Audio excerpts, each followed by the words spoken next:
James Angleton, the way you spin that story round. Always sharp, just like a tack when you're tracking the price of the dollar and pound. But drop the narrative, that thing that you inherited. Your history homos chariot just pulled up outside. Scott, William, Patrick on the scene, they're breaking up the subroutine. Something's crackling in your brain, MK Ultra make you go insane. Hey, don't you know we're only on the case for a good time, baby? Took a rose pill, now I'm reading these books for a long time, baby.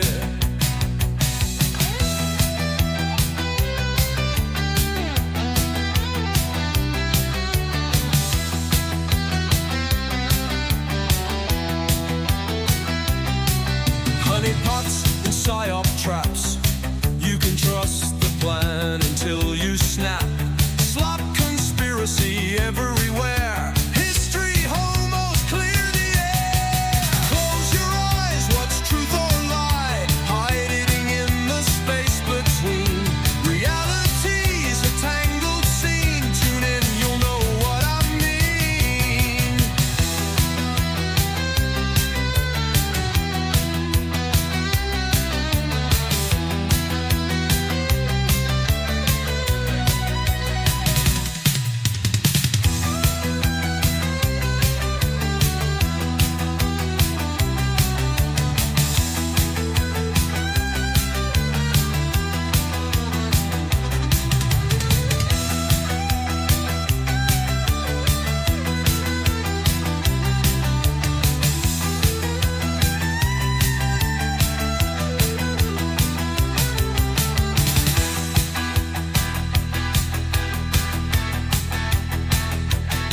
Close your eyes, what's truth or lie? Hiding in the space between. Reality's a tangled scene. Tune in, you'll know what I mean.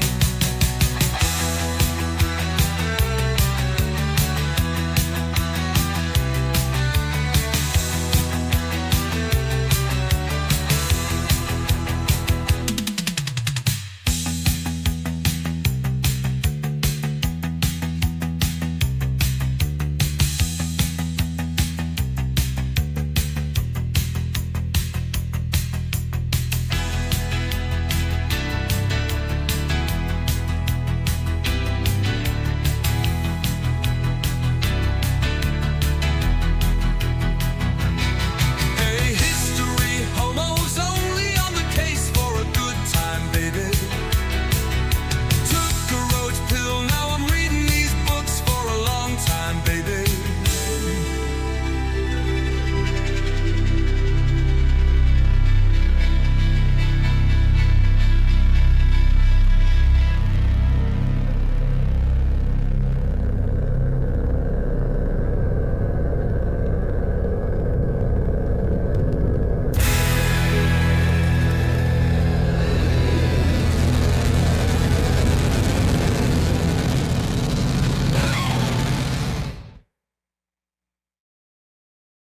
And we're live. Welcome back to the show.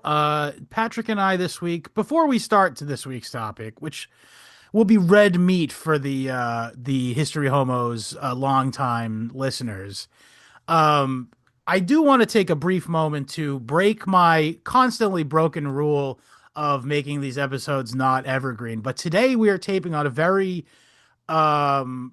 interesting, fitting day for what we're talking about. Because last night, while we were all sleeping, Friday into Saturday, the United States and Israel did a combined strike, preemptive strike on Iran, ushering in what I assume will be another era of what we're talking about today's show, and all the brutality with which it will that it entails, if you can understand me. So if at any point during this, one wonders to themselves, well, at least it's over. Yeah, Great point. Great point. Yes. Now, It's never also over. before not to get too off track here, but I would like to take a little bit of a victory lap here on this because I had been saying, and you can go back and listen to the old episodes going back to early 2020, late 2023, early 2024. I had been saying the entire time Trump is going to win the presidency re-election, and he's going to take us into war with Iran. And today we might as well have trotted out on an aircraft carrier and unfurled a big fucking banner with an American flag, but mission accomplished. Total Scott correctness victory again. Again, I am vindicated. And I just want to take a quick moment to say you should take this opportunity, if you're listening to this right now, to take stock of what people you were influencers, people online, podcasters who were telling you, no, it'll be different this time. Trump's going to do all the things he promises and do mass deportations, build the wall, tariffs that'll actually have a meaningful economic impact on the average American in a positive way. All these promises that I assured you would go down the toilet and result in the turd that is a war with Iran, a near peer military power.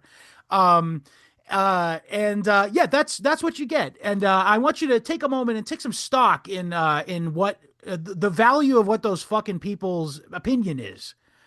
Because we've been consistent here on the History Homos podcast. We have not for one moment erred to go, maybe I was wrong. Maybe Trump good this time. Maybe Orange Man good this time. No, we always knew he was a golem, Shabbos goy, puppet of Israel. And today is just my vindication and I'm not going to throw any names out here, but there was an English podcaster that we had an episode with who explicitly denied that this would happen to my face, even though I brought it up. And yeah, I'm just saying, shouts out to everyone and I'll say this. If you were on that train and you were genuinely duped and you now see the error of your ways, welcome back. I have an Isaiah theology as it comes to forgiveness in that. If you were genuinely duped. Now, if you were you can't get fooled again. Can't get fooled again. Yeah. And if you weren't genuinely duped and you were shilling, which I imagine many of these people are, the usual suspects. Let's all maybe just stop talking to those guys. That's all I'm going to say here. Yeah, I don't know. Let this be your come to Jesus moment, honestly. So, again, we're going to put that to the side. And also, just real quick, wanted to say, if you're coming to this episode from your last episode, your first episode of the show was last week when we talked about Angry Video Game Nerd, I'm sorry. This is actually what the show is. Yeah. And what is the show, Scott? It's a real time, I don't know. Exploration of the truth. Well, that's what I like to think of the History Homos podcast, an exploration of the truth. We're on the trail, reading them books for a long time, baby. Long time, baby. But the thing is, we, like you said, we do try to keep things a band apart from what's happening day to day. Yes. However, we've had a couple weeks lined up already. We've been preparing in advance, and it just so happens that it all just worked out really nice, didn't it? Yeah. In terms of timing, yes. So yeah, we're gonna dive into this episode now, the meat of this episode. So from henceforth, for the rest of the episode, there will be no more topical discussion, really, unless it's absolutely necessary. But I do want to say that going forward, just know, listener, Scott knows what he's talking about. I do know what I'm fucking talking about. But also, I just want to say is this is, though, I will say this is, again, red meat for the listeners, because we're once again delving into the trench, the emotional trench, for me anyway, that is the world of parapolitics, programmed to kill, deep espionage and intelligence wet work and stuff like that. So buckle up. This is not a let your kids listen to it episode. Oh no. Yeah. Which ones are? What, the history of pizza? That History one? of Pizza was, I think we got a little dicey at Johnny times, actually. Appleseed. Yeah, Johnny Appleseed was pretty good, yeah. But my point is this: if you had any doubt, there's this. We're gonna get gruesome in this one. Take the children Um, to the bomb shelter yeah. because yeah. So, Where'd you find this, Scott? Where the hell well, I did mean, you? this is a best-selling book, if I'm not mistaken, Huh. and it has sort of penetrated the normie sphere Mhm. somewhat. Now, I Very will good. say that this author, so we're talking about, although you know this because you downloaded the episode or clicked on it, we're talking about the Fort Bragg Cartel by Seth Harp.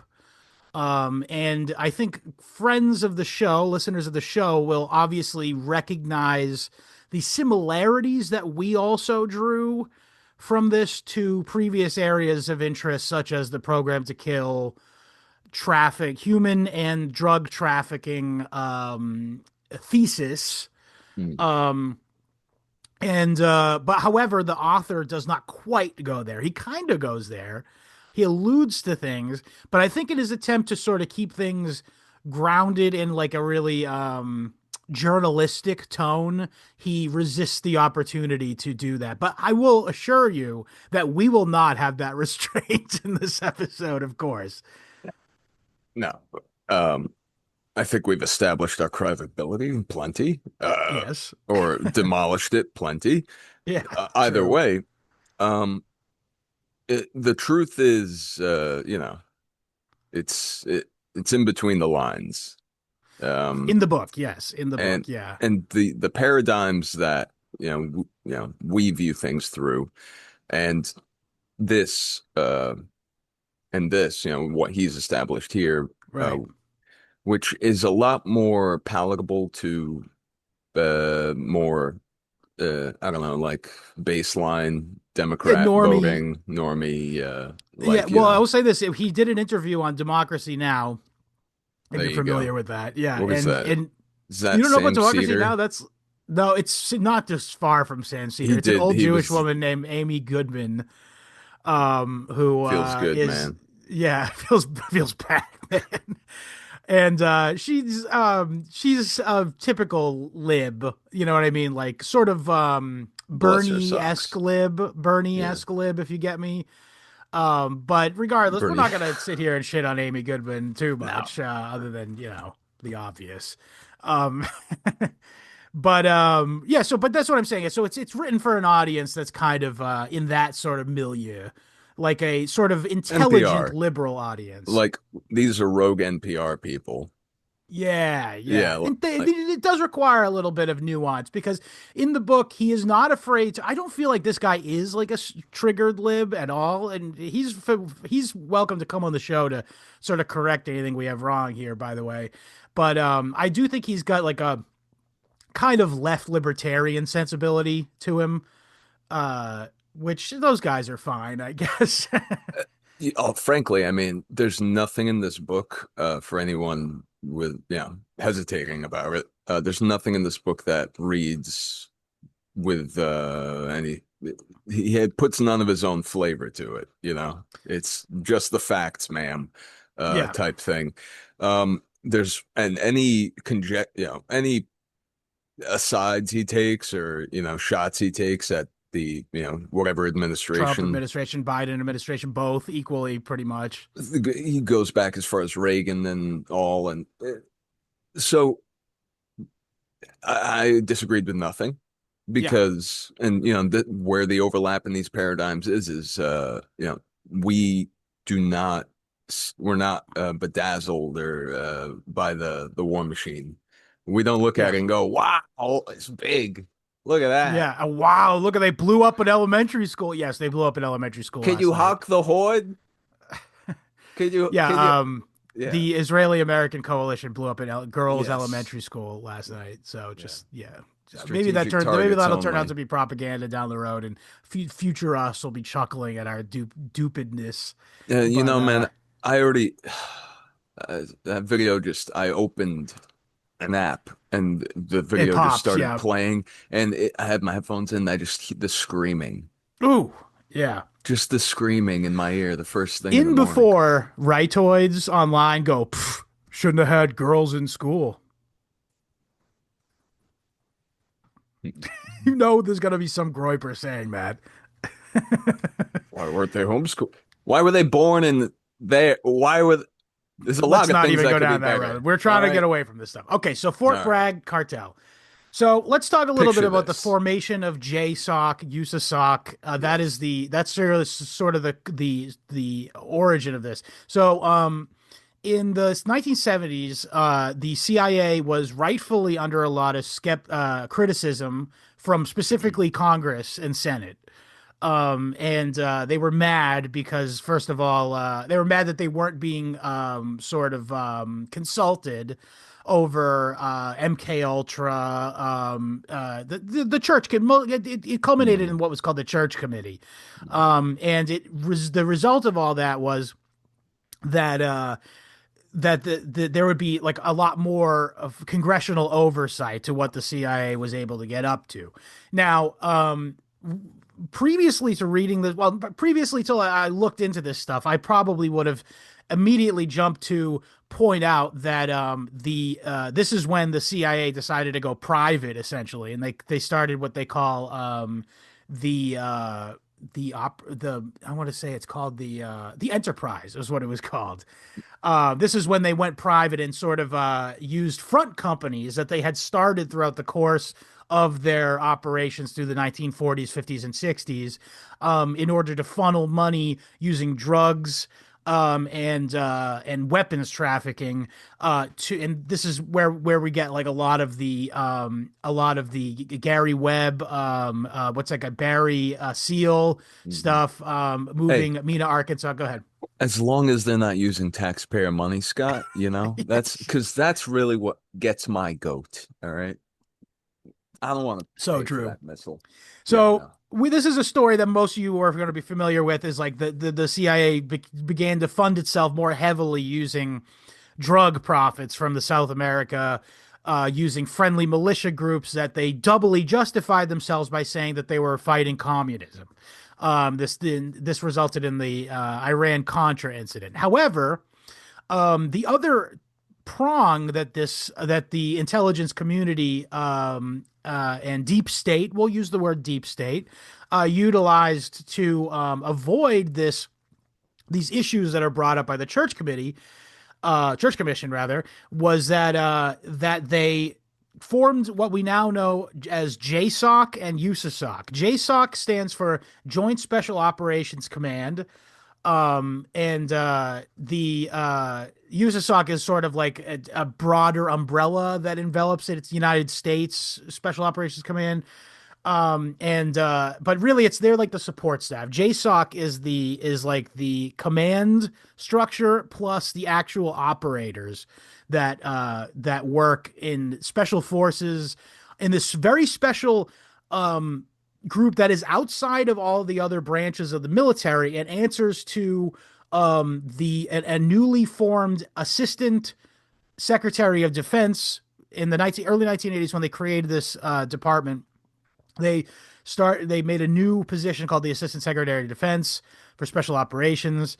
And the first one of this was George H.W. Bush's college buddy and fellow Skull and Bones member and former CIA agent. I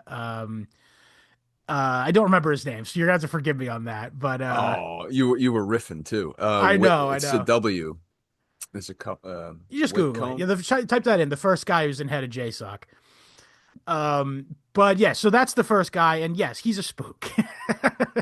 Ah, Obviously. So even at the time, mind you, the liberal media correctly reacted to the formation of this group as being a massive hazard for the intentions of Congress and Senate to oversee the intelligence community, um, because that was the whole purpose of having that congressional oversight. And they said, well, great. Now the United States military is commanded technically directly by the executive branch. You can't declare war necessarily. That's the whole thing. They in the 80s they changed the rules around that as well, of course. But my point is that the military is not it's not subject to those oversight regulations that the CIA and whatnot and FBI, much more militarized FBI, were subject to. So this is Wait, so I'm so sorry to interrupt you. His name was Charles S. Whitehouse. yes, that's him. That's a ridiculous It's such a name. Yankee name. Yeah, it's clearly like a Connecticut, like Yeah, it was a year Yale, ahead of him at Yale. Hell, and wow. he was at Skull and Bones as well. Sorry to Yes. interrupt you, but it was Yeah, just so that's the guy. So there you go. astounding. That's where this comes from. Let's just use that little factoid as like sort of let that branch out from there in your mind kind of thing. Um yes. He's looking about to say Oh, something. oh yeah, it's the exact kind of bureaucracy that needs to be put in place that is equal. It is simultaneously uh uh it's out of reach, but also within it's just a phone call away. Literally Yeah. 2 degrees of separation between operators and the White Yeah, House and and to your point, the book goes out of its way to point out that there's like only two or three command positions between guys with guns and the president of the United States. yeah. So if you it, it's obvious that um this is the kind of plausible deniability Yes. that is necessary, you know, Right. because the thing is this, they know uh that it will all come out in the light eventually.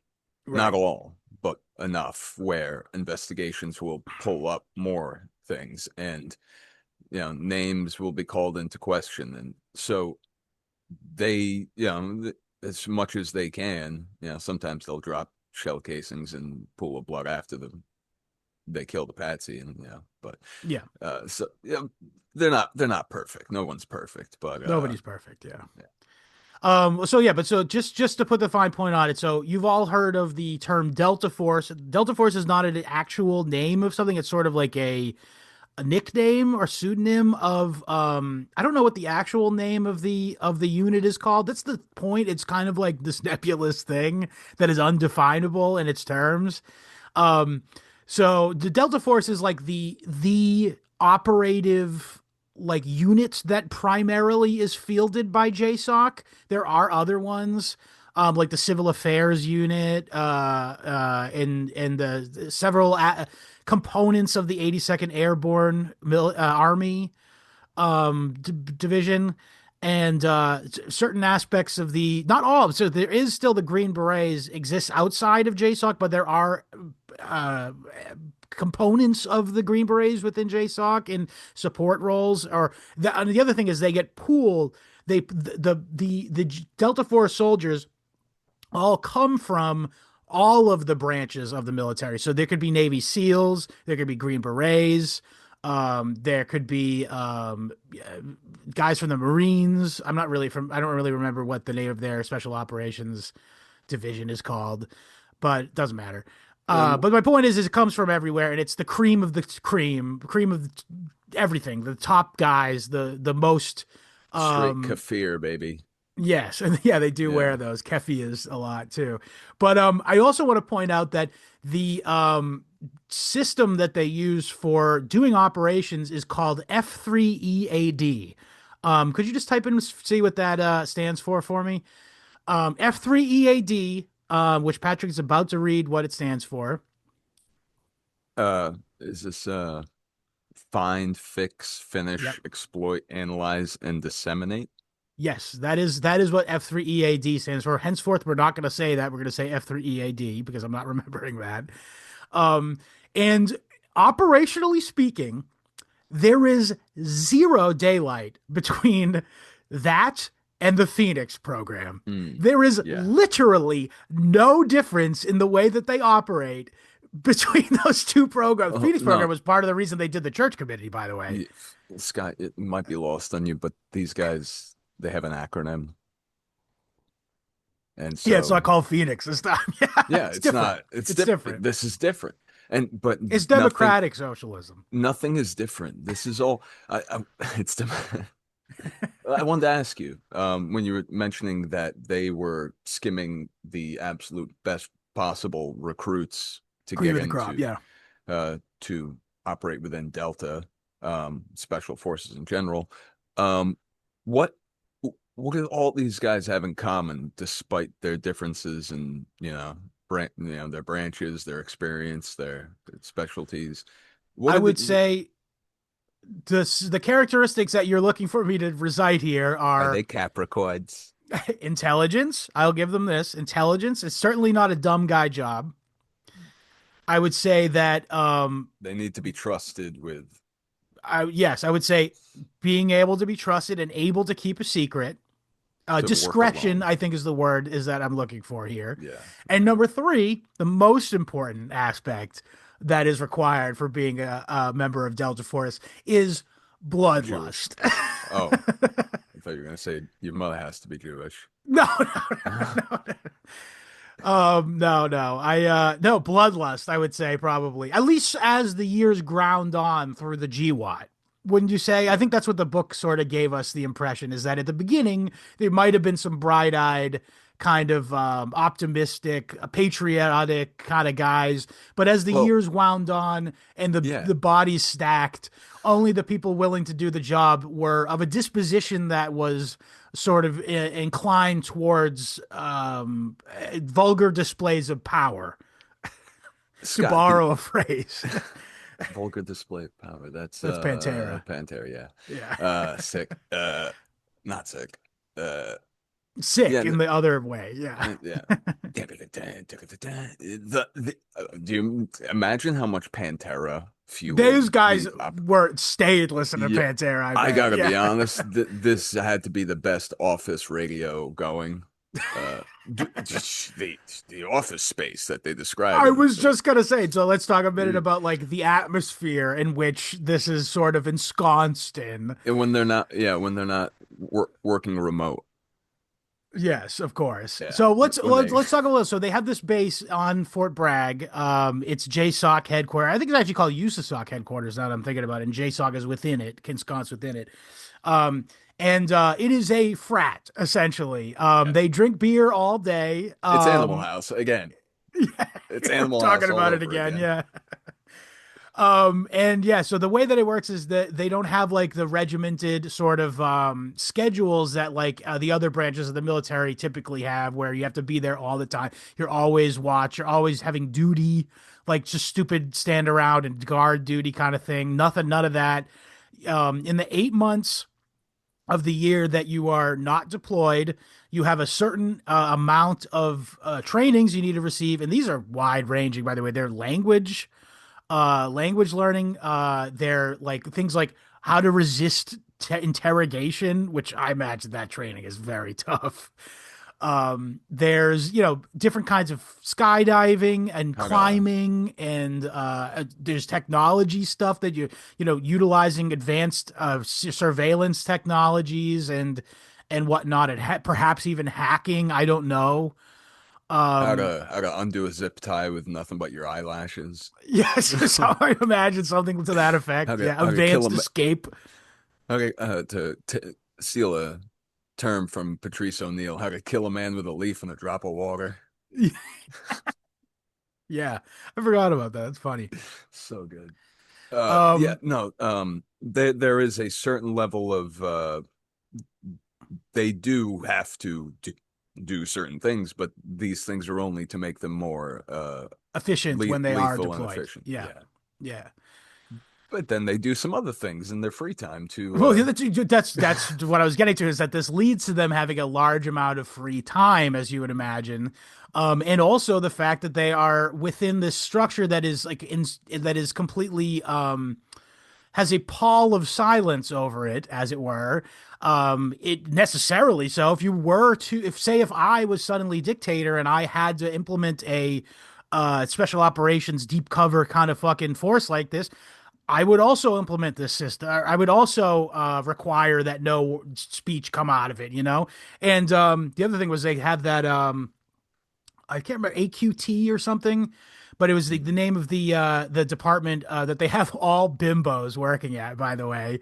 They Right. hire so they have an intelligence wing kind of, and they the job essentially is they procure and create false identities with which these guys can operate with undercover, and we'll never get back to their identity or who sent them or what their orders are. And for whatever frat guy reason, they decided to hire all like attractive women so they could sexually harass them. Yeah. They hired like all I think there was one story Hispanic woman, yeah. but there was a story about how were all looking at each other in the waiting And room when for they the were at the interview. job interview, yeah, They're all dressed alike and they all look alike. They're all yeah. blonde, white women. It's very funny. Yeah, Uh, blonde women, and so, but the other thing is, so they're habitually sexually harassed, and when the rare one goes, you know what, this isn't right, I should file a lawsuit.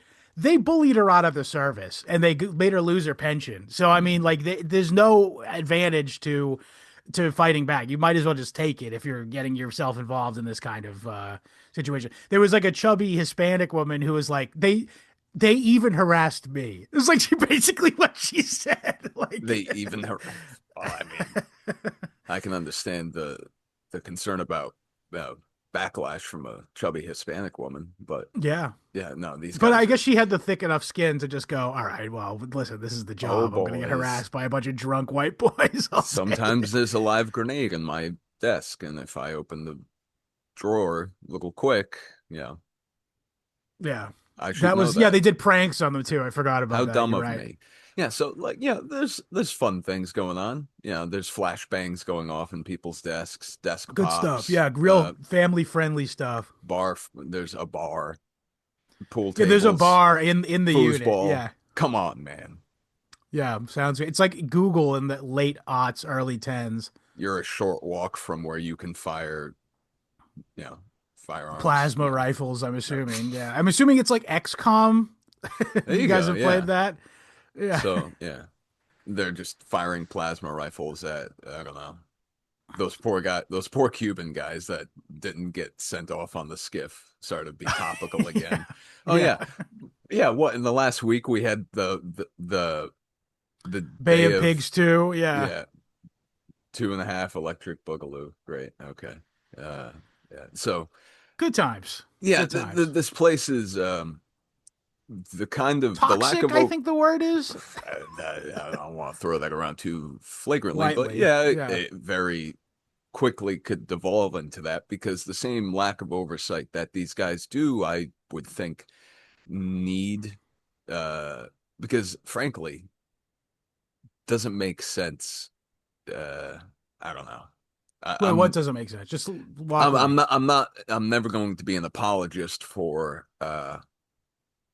directing people with vengeful spirits in our country into the military. There's a percentage of people out there, that are built for this kind of thing, or at least Oh, they're sure. retrofitted to these roles. Nietzscheans. Yes, right, exactly, and they don't even know it. They couldn't even pronounce it if you showed it to them. Yeah. But they're more Nietzschean than Nietzsche ever was. Yeah, oh, yes, Nietzsche was a fucking larper. Yeah.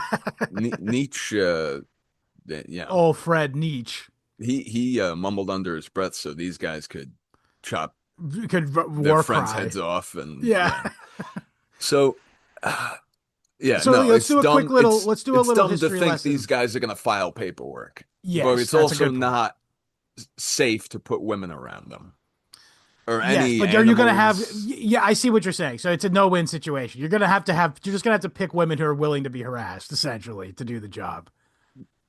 Yeah, okay, and then that leads back to what are you signing? What are you doing?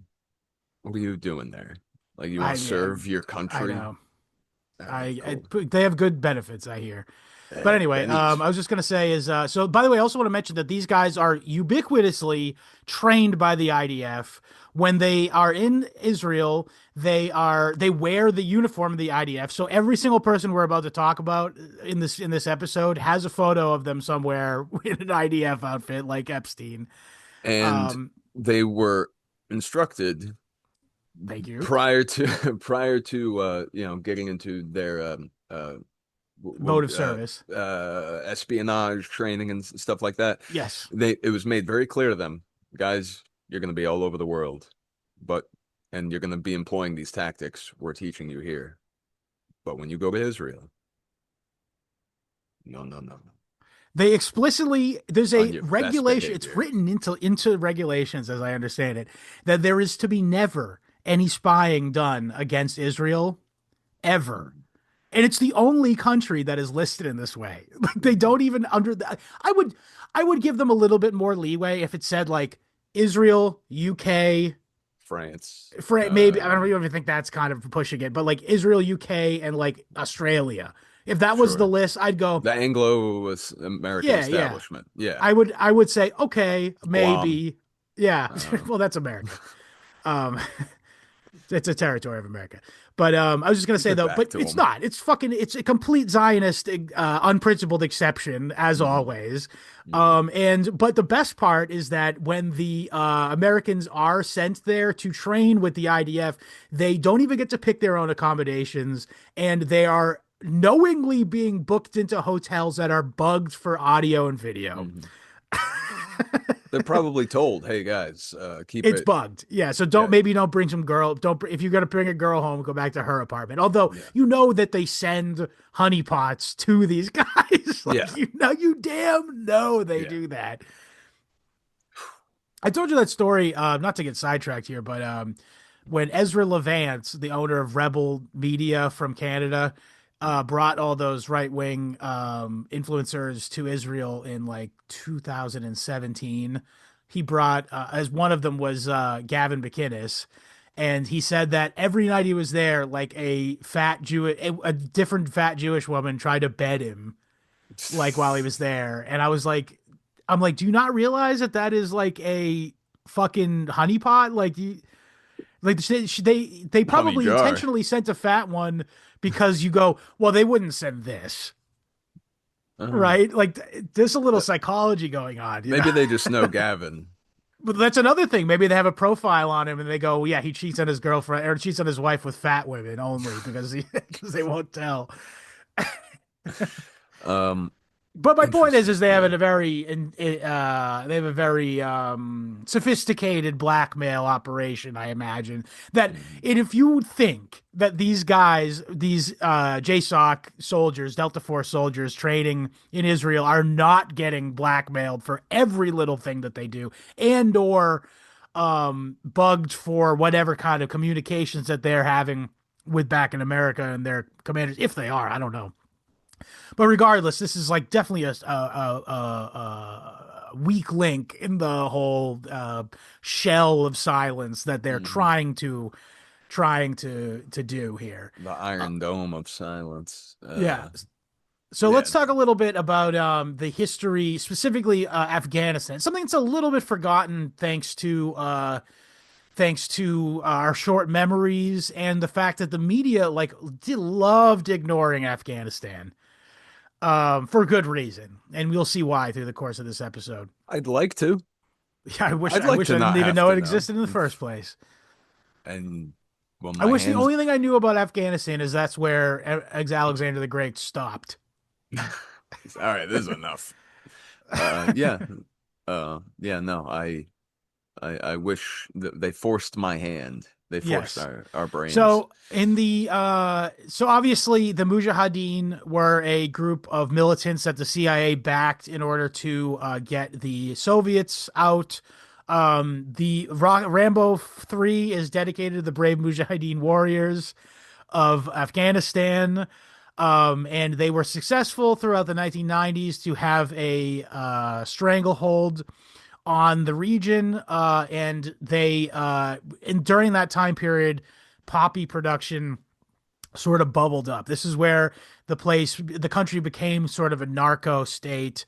And in the late 1990s, early 2000s, in 2000 to 2001, there was a group of uh, Islamic scholars. It was technically a back to the Quran movement essentially, and it's known as the Taliban. And they Huh. part of their mission statement was an explicitly anti-narcotics agenda. Mm. And one of the reason why they were able to sort of take power so quickly and so completely was because the average Afghani who is not a landowner, who was cultivating poppies, suffered immensely for having this be the cash crop of the country, essentially. And there was addiction rampant, naturally, just like in China, like it was just terrible opium smoking going on, and like just it's not a great country to live. Narco state is not a great country to live in, I would imagine. So naturally, the Taliban took over quickly and handily, and they overthrew the Mujahideen, and they destroyed the entire crop of poppies throughout the entire country. Not a single poppy plant was being cultivated in the country. Then 9/11 happened. We needed those poppies, Khalid. Those are all the Why would poppies you we do had. that? They wouldn't have found it. Golly, man. It's really it's I wonder if you know, substances, you know, drugs, yeah, were used in this way, in this kind of offensive measure in, you know, antiquity, you know? I don't know. That's a great question. Wonder, I don't know that have they were. I don't know that that could have happened at least until like poison Napoleon the well? times. Well, that's a different conversation, but that's biological warfare, sure. But I don't Yeah, yeah. know that it's the same, quite the same thing. But yeah, I don't know that that would have happened until the idea of total war in the 1800s. So true. Biological warfare. Yeah, Yeah, sorry. biological warfare. That's All good.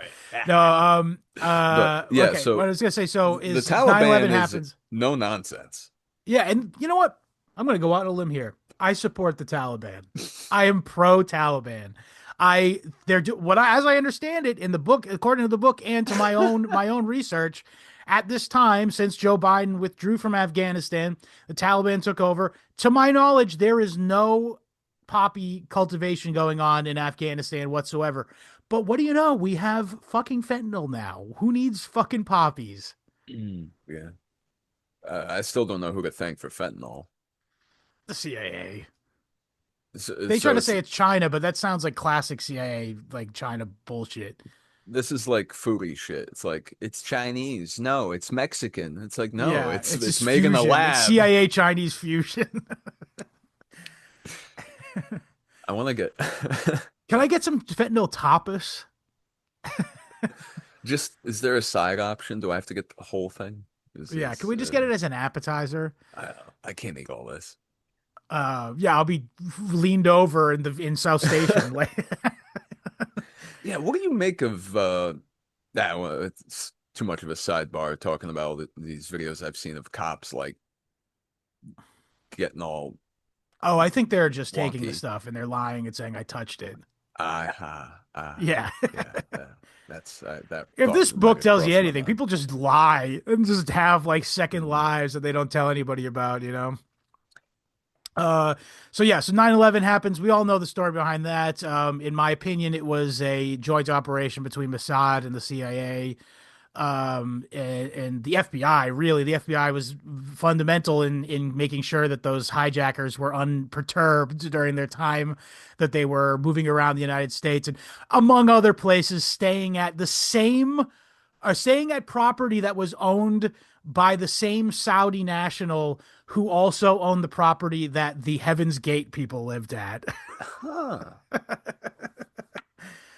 This is why you got to talk to people, Scott. They'll have such interesting stories. So true, Uh, man. you, so what do you do for work? I own a couple buildings. Yeah, I'm just a Saudi like prince like that How are the owns a tech? bunch of lands and a bunch of CIA black sites in America. Holy um Yeah, not not to mention, by the way, by the time we're getting to 9/11, it's already 20 years ago that the OGs of Delta Force and Yeah. you know, the unks were like, you YNs gotta chill. Yeah. This is too, Yes. listen, back in the Well, no, Phoenix to that days. point, that Charles Whitehouse guy, he found out that JSOC was utilized for in Waco, and he was like, "This is not what I meant to do." Yeah, Like, even that old spook was like, "This was not what we set out to do when we created this task yeah, force." what? Yeah, no. These tactics are only rated for Brown Islamic people. fundamentalists, Yeah. and with slight alterations, it can be carried over into the Eastern Bloc. But Yeah. but so I did not want to skim over that. The fact that these guys, when there's no, you know, when in the off season, Yeah. they're in Waco a month in advance before the Yeah. A raid month even in advance. starts. What do you That mean? breaks the Never forget. timeline of Waco, according to Never. the Orthodox retelling of it. Mm. But whatever, that's another conversation. Naturally, That's an old conversation it's that's an been old had. conversation to have. Yeah, Yeah. check it out, folks. Okay, so let's just talk about okay, Afghanistan starts. Afghanistan at the time was kind of a limited engagement. It actually really came into. I mean, they definitely overthrew the Taliban, had them run into Pakistan mostly. They hid in Pakistan. And they formulated this new group called the Northern Alliance, which is primarily Tajiks. So meaning they're ethnically their ethnic origin is in the place now called Tajikistan. However, if you go to Tajikistan, there's Russians there for some fucking reason. Hmm. Um, Are they all yeah, it's a whole. That's spies? another conversation too. What the Russians did to all their like little serf countries. It's not great stuff, but whatever. um, but my point That's is though that the CIA empowered a sort of marginal group of militias and warlords, and specifically the guy they put in charge of the country, the President Mohammad Karzai, who I believe is Tajik. And he was at the time and today, or no, he's dead now. But at the time and during the time that he was in charge of Afghanistan as a country, he was the world's largest dealer of heroin on the planet, essentially. yeah. I also want to point out here is this side. This is not really discussed as much, certainly not in the book. Is that they talk about how Afghanistan was the source of 99% of all of the heroin on the or 94% of the heroin on the planet. That sounds crazy, but you have to understand that this was very much an intentional effort to infest Russia with heroin. And that is where a good portion of that stuff was headed. And you hear, by the way, in the CIA propaganda to this day that Russia is a country that's filled with despair and addiction. Where do you think it's all coming from? I mean, like Well, that was where it was coming from, certainly in yeah. the 1990s and post 2001 2000s. They were going to tell us, they had been telling us that. They were going to tell us that anyways, and Yes, uh but they also made it so. they doubled down just to make sure that they Yeah. did everything possible to make it a desperate situation. But folks, if you find that figure absurd, look this one up and tell me if I'm wrong. I think something like 95-ish% of all the world's shrimp comes out of like the Gulf of India. Mexico. No, Oh, I heard that it was a lot of the shrimp that's farmed comes from India. I might be reciting a factoid Well, from you might be like talking about fresh caught shrimp. my Might be 90% came from there. that yeah, no, shrimp with no asterisk necessary. Yeah, Yeah, might be. because there's a difference. Because there's really two types of shrimp: caught shrimp, Folks, farm shrimp. if you're gonna repeat that to people, look it up first before you say it on the Yeah, podcast. let's not waste any more oxygen on that on On shrimp shrimp, scrimps. Okay, scrimp so smuggling. scrimp smuggling. Get it straight. Yeah, so okay, so we got us to post 9/11 here, and of course let's not forget about the coordinated psychological operation that was the anthrax campaign that turned out to be the anthrax in question was from the control quantity from Fort Detrick. 2 words: made in America. Fuck yes, I will miss you, Biden. Which one? Yeah, well, not Jim Carrey, the real one. Yeah, we're I gonna don't, do a for the record, cloning before anyone episode. says I think that, I don't really think that. I think it's a clone. I believe in cloning. Oh I shit! I just tanked our credibility again. No, No, no, I they don't cloned that. believe in that stuff. I don't want to hear anything about Biden not being the mastermind of all of his genius, hilarious takes. Chaka chaka chip. Yeah. Yeah. I mean, he does what I do around people I'm comfortable with, where I know I don't really have to try very hard.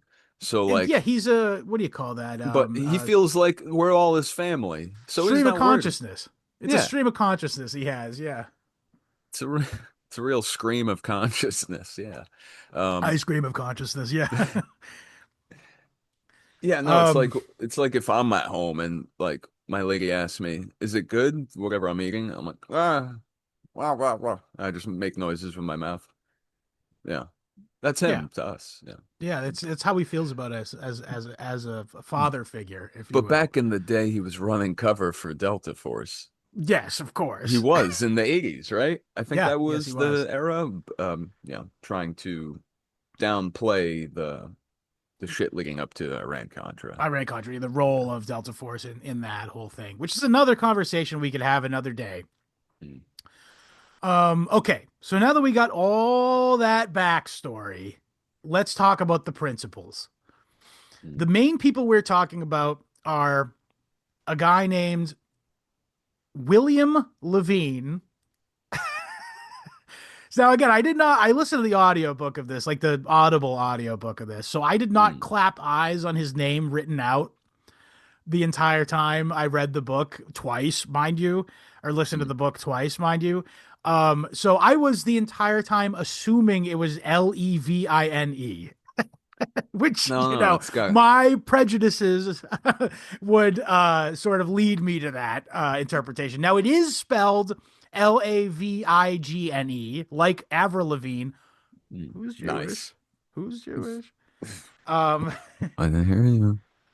and yeah, so he allegedly is from some sort of Protestant stock from the upper. He's a Yooper. He's an upper peninsula of Michigander.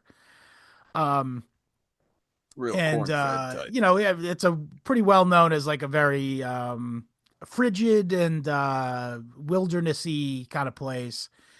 Um, and yeah, he entered the service in the just before 9/11, if I'm not mistaken, in an effort to get corrective eye surgery on. He had a mild form of strabismus, which is when your Oh, eyes kind of at a wonky angle.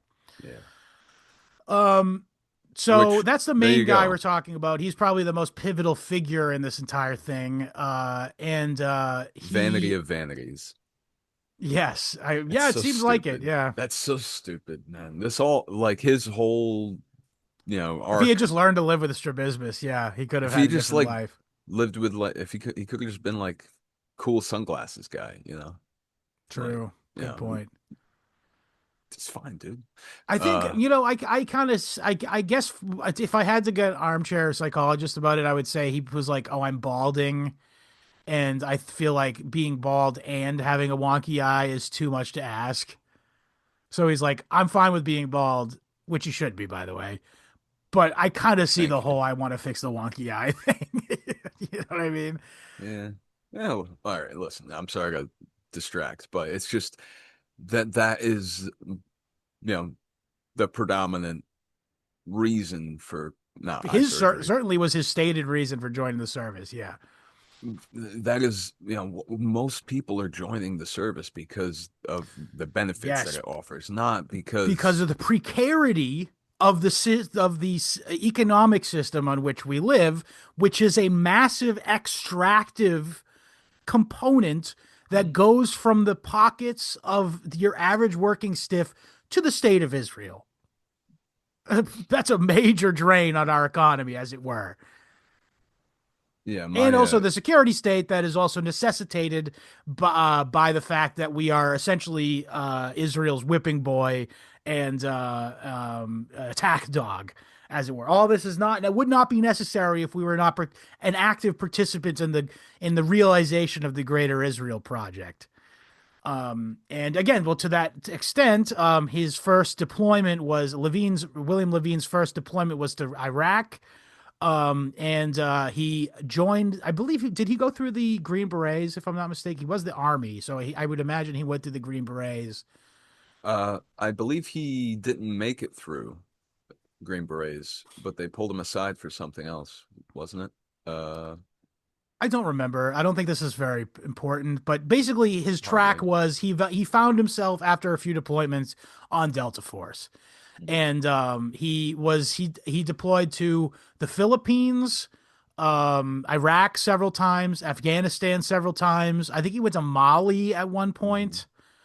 Mhm. And to put it in the words of the guy his best friend that he would later kill, he killed people for a living, essentially.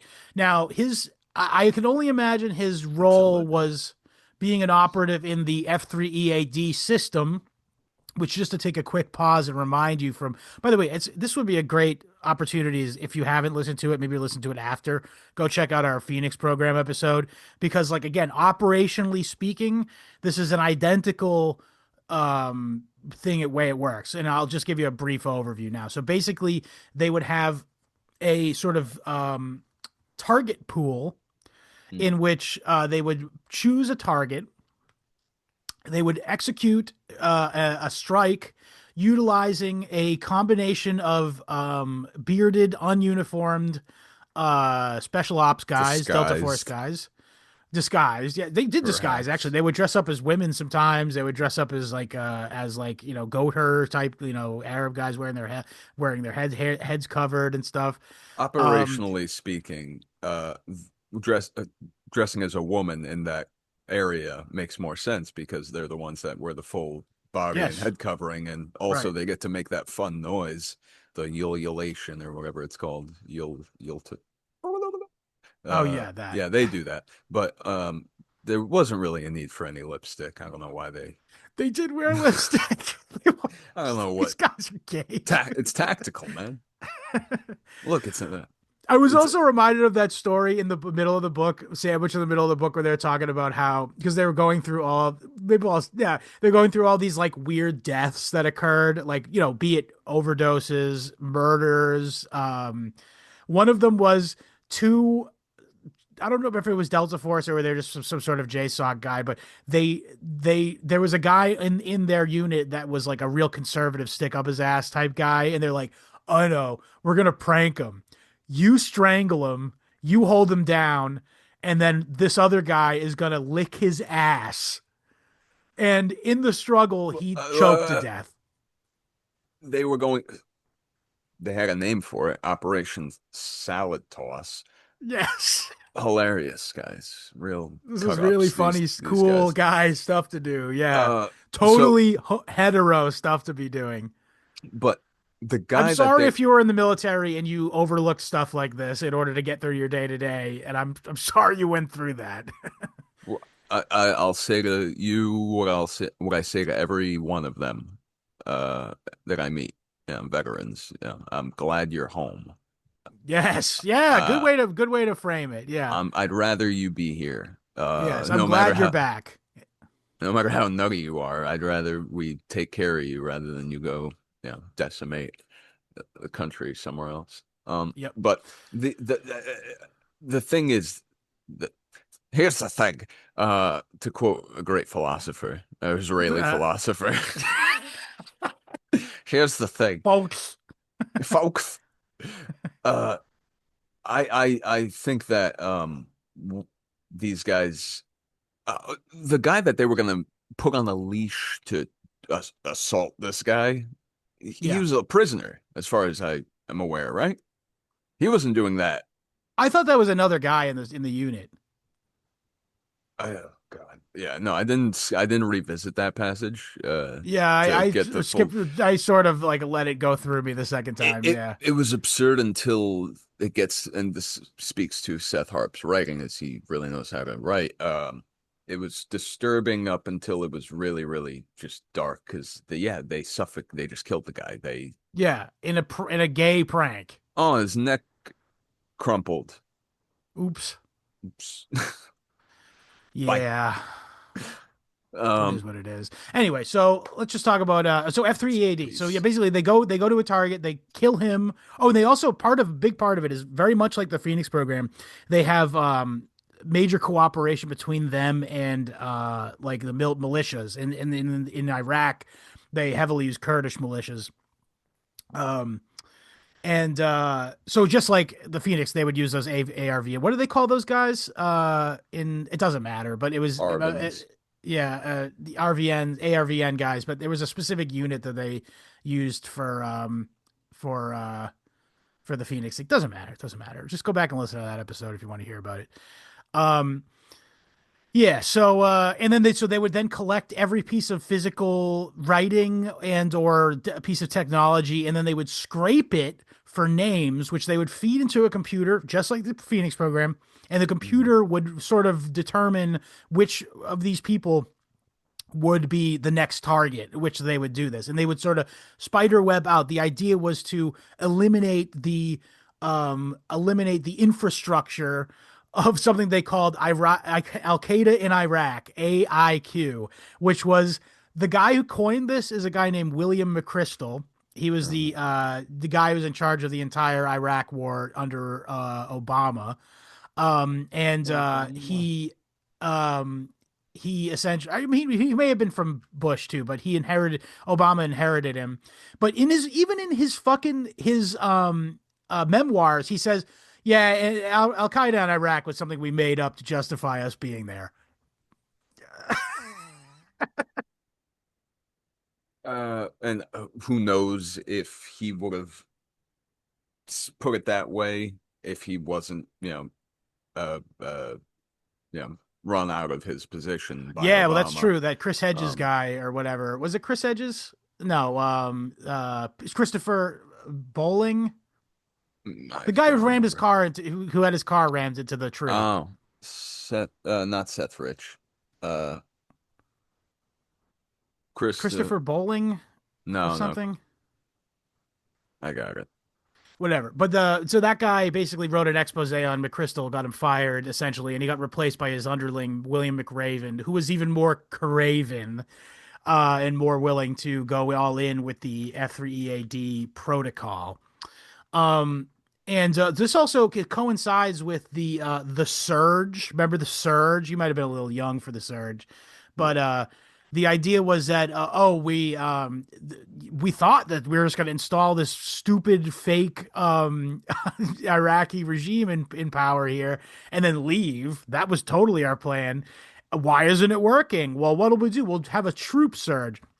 And they did actually increase the amount of soldiers who were in Iraq and Afghanistan.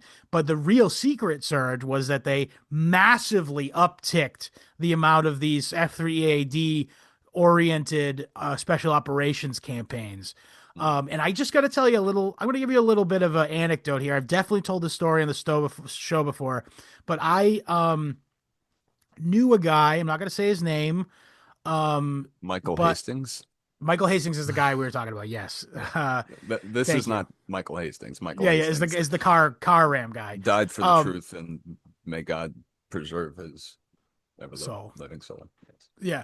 So this guy I knew, I jammed with him a few times in a band. He had recently gotten back from a two contract two he had done two consecutive contracts in the US Army. He had reached, if I'm not mistaken, Sergeant Major, which is the highest you could be in the enlisted thing, and he was a airborne scout. He was an airborne scout, and he told me we were driving in a car from Stoughton to Taunton, and we were moving a load of equipment, mine and How his. how old a guy is he about at this time? He was 34, I Oh shit. believe. Oh man. He That's was like 34 at the time. that's like 80 in military years. Yeah, and I was like 21 Yeah, when no. this happened. Yeah. Or 20 even maybe. And so he was done. He was out of the military, and he told me, he's like, "You want to hear some stories of what I was doing over there? I didn't do cool. I did some bad stuff." And I was He like, "All right, I'll." turns up the radio. Yeah, no, I He's- should have.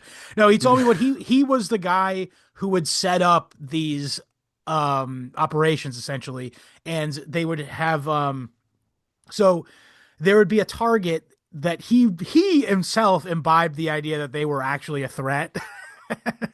So, but there would be a need to be a place for these operations to launch out of, like a house that they would have to have.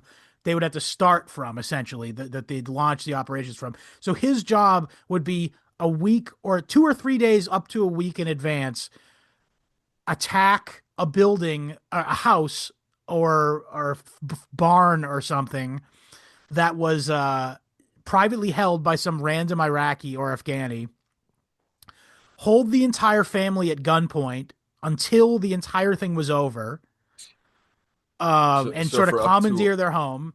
up to a week, hold these people hostage in their own They gave home. him food during that and water in that time, but it was Yeah, still, it I was real imagine, dog terrible. day Yeah. shit. Yeah. Yes, yeah, yeah. And he said there were at least 2 times in which he had to kill the whole family Oh because man. they decided to say, no, we're not doing this. Yeah. Or him and his guys had to do it. And he said to me that that made it easier the rest because he didn't have to pay attention to them for the next few days. So just to give you a little insight as to how these things operate, that's sort of. And by the way, I have no issue with this guy. He had a sort of real Cheshire desk head grin when he told me this, but I could tell he didn't feel great about it. And again, he definitely viewed it as a job. And by the way, I should mention that he was addicted to Percocet when at this time. Yeah, so maybe the grin was involuntary. He was Yeah, he might have he thought was. he was weeping. Yeah, I don't know. He's an all right guy. I hope he got help. I hope whatever. I hope he's doing well. I'll say that. I haven't spoken to him in probably 15, 16 years. Um, or maybe no, couldn't be that long. It's maybe 13, 14 years. But hope that guy's doing all right. But on the same note, if he reaches out all of a sudden, Scott, maybe I change your won't phone answer. number. Yeah. It's okay. Wish you well. Yeah. From Yeah, we briefly shared a practice space in Taunton at this place called Bandstand Live. If anyone from Massachusetts is familiar with that. But yeah, so anyway, enough about that. So that's sort of how they worked. And then yeah, so they would then feed the information back into the computer and then they would generate new targets. And the people who were not like motivated by bloodlust quickly cottoned onto the fact that this was a completely useless thing to do. And this was just a way to justify the program's own existence, so to speak, and produce numbers with which they could give to William McRaven, with which they could then give to the president and the media and go, look, we're doing stuff. Give us another year of budget. And that's a problem with the military industrial complex in general. Like that's cold take, obviously, for me to say that because it's kind of inherent to its initial coining of the military industrial complex by what's his name, Eisenhower. He explicitly was talking about they would make themselves necessary in order to get money. But enough about that. So yeah, so that's how it works. So William Levine I'm was one of these guys. Yes, go ahead. I'm going dark, but my comms are live Okay, good. Sounds good. to borrow some. He's wiggling. I think he has to pee. So yeah, William Levine was one of these guys, and he how do we even broach this entire world here? So he first sort of made ink, or he didn't make ink, interestingly, when he was involved in a shooting with a man that he referred to as his best friend, named Mark Leshiker, who was not a member of Delta Force. He was a member of the Green Berets via the National Guard. He was referred to something called a guard bum, who was a guy who would just jump on any assignment, any sort of deployment that he could in order to like continue his military career. And he had attempted and failed to get assigned to Delta Force. Apparently, the requirements and particulars of being accepted onto Delta Force are very specific and arbitrary. However, given the story I'm about to recount to you, I think it's probably was wise that this guy was not selected to be in Delta Force because he was clearly a loose cannon. Um, the the story goes is that in 2017, he and Levine, who were like again best friends, and their Leshiker's wife and their two kids and some other chick, I'm assuming that was banging Levine, went on a trip to the Orlando, Florida, at the Walt Disney World as sort of a last hurrah before Mark would quit drinking and taking drugs permanently because he had sort of spun out of control, as many people who are going through an addiction will. And will their family will go, I'm putting making an ultimatum to you, you got to stop drinking or stop doing drugs or whatever. And he was going to have like a last hurrah. This is always a bad idea, by the way. I'm speaking as someone who's gone through several periods of abuse and sobriety, and also non-disordered using of substances as well. All three. I ran the gamut. And I will So say that the you're last hurrah is a bad idea. no, Scott, you should know. You should be familiar with the old the old trick of doing the most drugs you've ever done in your whole life in one night In one and that being weekend, yeah. yeah, and then not doing any more. It works like a charm. It does, yes. It's clearly a winning formula for success. It's so funny. So they come back. I'm not going to bore you with the details exactly of how of the chronology of it, but basically they're coming back. Their wives and other women had left, and the wives had thought, "Why don't we stick them with the two girls, the two 6-year-old girls, and that will make them behave." I These like guys the have idea, but it's unrealistic. Like, it's I don't like the idea of the fact they decided to do this at the absolute apex of these guys' crank Bender. crank chronicles. Yeah. You know, they've So been they were getting smoking crack, at doing coke Disneyland or at World. Disneyland. They were doing bath salts, Well, oh, hey, drinking, obviously, it's what they had at Xanax. They Disneyland. were prescribed Xanax and Adderall. Oh, by the way, I should also mention that Sick. like the when you're in Delta Force, they just give you Adderall. They go, Oh yeah, here's your Adderall prescription. Brec Oh, and here's Xanax for come down. they call it breakfast. Yeah, I mean, yeah. Um, so yeah, there's a They make you real lift your tongue. culture within it that is drug abusing and sort of encouraging of using substances. It really reminds me, you know, it reminds me of his Starship Troopers. Mm. Oh Remember, because sure. they had like they would have their suits would literally inject them with amphetamines, and then when they got before they got out of their suits would inject them with something to like make it inert, make the Mm. amphetamines that they Yeah. take it inert. Now Yeah. that they aren't doing that with our Delta Force guys, they're just letting them spin out of control and addiction and misery. Yeah. Um, Um, no. Starship Jeez. Troopers, the book, by the way, I'm talking about, not the movie. Yeah. Um, Check but that out. what I was gonna say is, so yeah, so they do this But thing and they're coming back. They're driving back. It's the morning now, and during this trip, Leshiker is acting extremely paranoid and weird, and he's saying to Levine, "I think I'm bugged. The car is bugged. I believe that you have been sent by Delta Force to kill me, and that or to mind me at least. And I think I'm gonna find this bug in this car, essentially. Now I do want to hasten to say, why did he where's think he Bob was bugged, Arthur? and what do you think he was doing that was deserving of bugging? You will Right. find out. Yes. He's screaming about where's Bob Arthur? Yeah, yeah, yeah, yeah. It's so true. Who put all these gnats in my car And or my what, my aphids? Honda Civic, yeah. Is- My Honda Civic's full of aphids. Uh, Yeah. Yeah, so they get to Levine's house. They pull up front, and Leshiker is completely what's the word, inconsolable, and he takes a screwdriver out of the car trunk or something and starts taking apart the engine of the car in an Still hot. attempt to find, still hot, yeah, in an attempt to find a bug within it, and Levine moves to subdue him, and they wrestle on the driveway. And at this point, Levine withdraws into the house. This timing is very suspicious, by the way. This whole thing, like, if Leshiger was so pissed off that they were wrestling, like, what was he doing when Levine was now ushering the two girls inside the house? Was he just like raging on the ground like a madman? Was The he unconscious? Was he on the ground subdued in some way? subdued is the term that is used over and over again. Yeah. That's what I keep finding in outside of the book. So it's tough Yeah. to It's tough to say what really went on here. So but we do know is that Levine brought the two girls in the house and called a guy named Jens something, who was I can't remember his last name. I'm sorry. It's not really important. But basically it was Levine's boss at Delta Force. hmm. And he said, "You need to come over here. Leshiker's freaking out."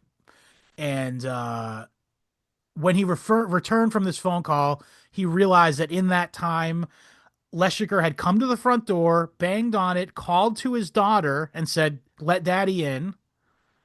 And she had opened the door and let him in, and he had evidently Walked gently in. pushed her aside to get out of the way. By all accounts, by her own account, even though she was 7, so it's hard to say.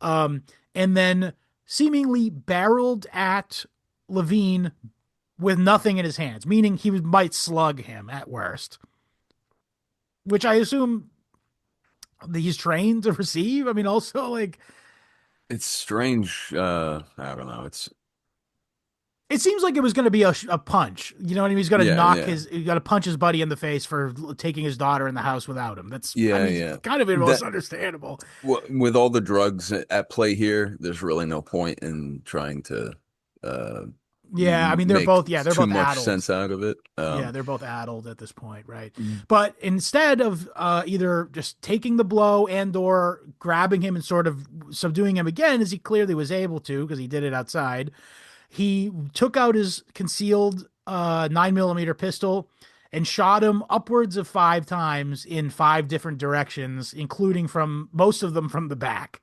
And also he double tapped him. He did a final execution shot on his head. Um, And we'll never know if there was a pause, yeah, well, we because won't now. Yeah. the defense here is that he just reverted to his training, Right, which which is not what his training is, by the way. But yeah. Yeah, so how I mean I don't think he didn't I don't think he was thinking straight until like maybe 20 minutes after. probably 30 not because he lied no, to the yeah. police. Yeah, several times, 3 different stories. First So he called he that killed Jens guy himself back. He called that Jens guy back and his boss and said, Leshiger shot himself, man. Uh, with my gun. yeah, with my gun. And then Craziest thing. Jen said, call the cops, fucking idiot. And so he called the cops and then he lied to the police and said it was an unknown to him home invader and that he shot him in self-defense. And then once the police arrived, he said, I knew him. He was my friend and he was coming at me with a screwdriver, which he did not have. Um, in fact, no screwdriver ever was found within the kitchen. In fact, the first responders did a fairly good job of doing a crime scene investigation.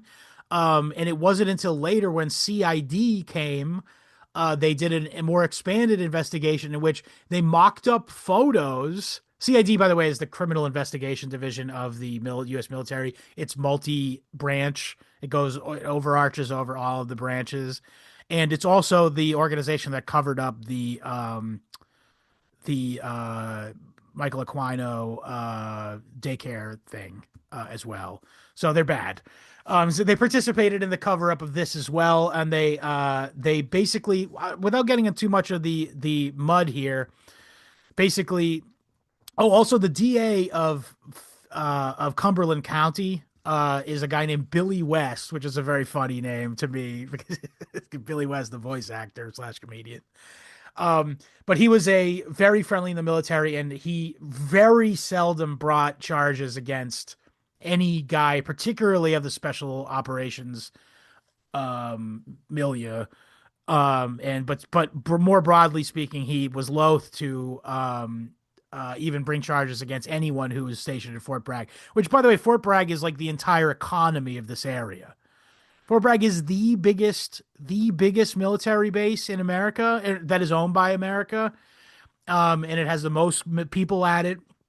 And the area around it is like deeply, deeply embedded within the culture of the U.S. military, and most of the people around there are ex-service people at best. Like, there's very few people who aren't like literally in the hood that aren't in some way connected to the Hmm. operational thing needs of Fort Bragg.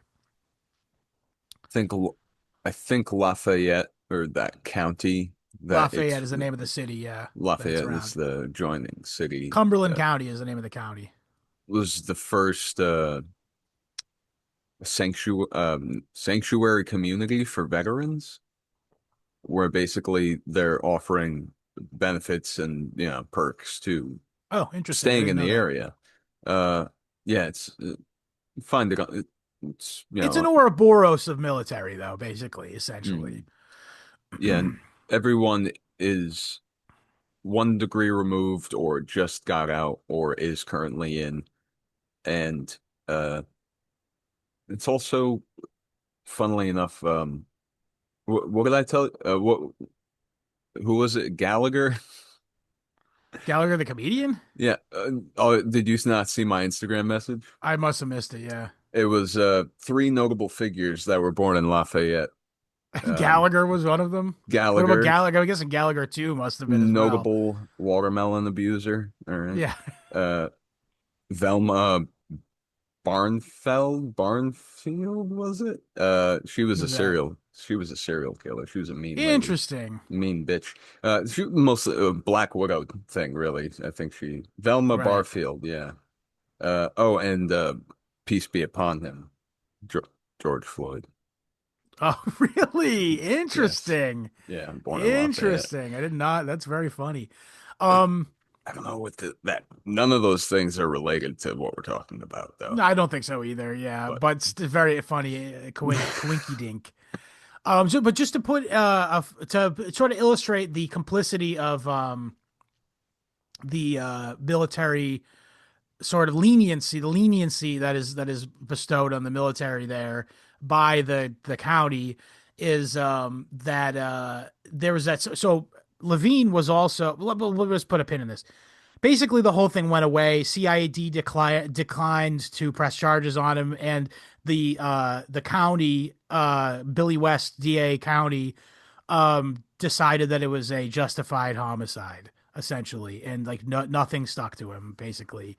what was the Um, quote about enlightenment is not always in the No, that was something else. it That was was yeah, about. that was in the I'm talking sorry. about that was talking about the Waco thing, actually. Ah, yeah, that's so true. Yeah. Like, what do you mean you're holding photos of these guys wearing camouflage and, Yeah, enlightenment's body not always armor? in the details. Yeah. Okay, That's man. some real mob shit. Sorry, go ahead. It is. It is. Yeah. Oh, I also want to point out that, by the way, like this, like just to your point about the area being spooky, there in 2003 there was the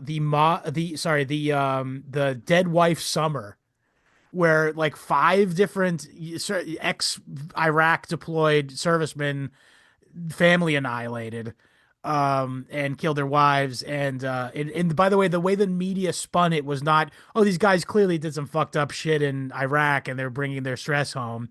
They said, oh no, they took quinine. Uh, is it an anti-malarial drug Yeah, that's what that they? quinine is. Yeah, it was Yeah, like, yeah, yeah. And yeah, that's an what anti-malarial drug. That's why they all killed their fucking wives. Okay. oh, right. Crazy, man. But this is what Uh, that's just the extent that the cover-ups will take place. And this is, by the way, I'm not trying to say that that was some spooky business, those guys killing their wives. I'm saying They were profoundly damaged as part of their military service and came home and killed their wives. And yet the government and media will not even have an honest conversation about that at all. Like they won't have even the mildest honest conversation about it. They'll immediately go to an absolutely bonkers reasoning in order to justify murder, essentially, by an American soldier. And it's certainly it's not to protect individuals by any means. Yeah, it's the system. It's not Yeah. if those guys didn't go then turn around and kill themselves. Where some of them didn't. I think they actually got arrested and put in jail. But yeah, those guys are the scapegoat of this, not the system that created them. And I'm sorry if that makes me sound like a libtard for saying that. Yeah, people really got to get it out of their heads that there's anything. If you're gonna sit here and write and give me apologia about the Iraq War, like I'm sorry, you lost the plot. I think the last decent war we waged was Grenada. I don't think anyone died. The last decent war we waged was the American Revolution. There we go.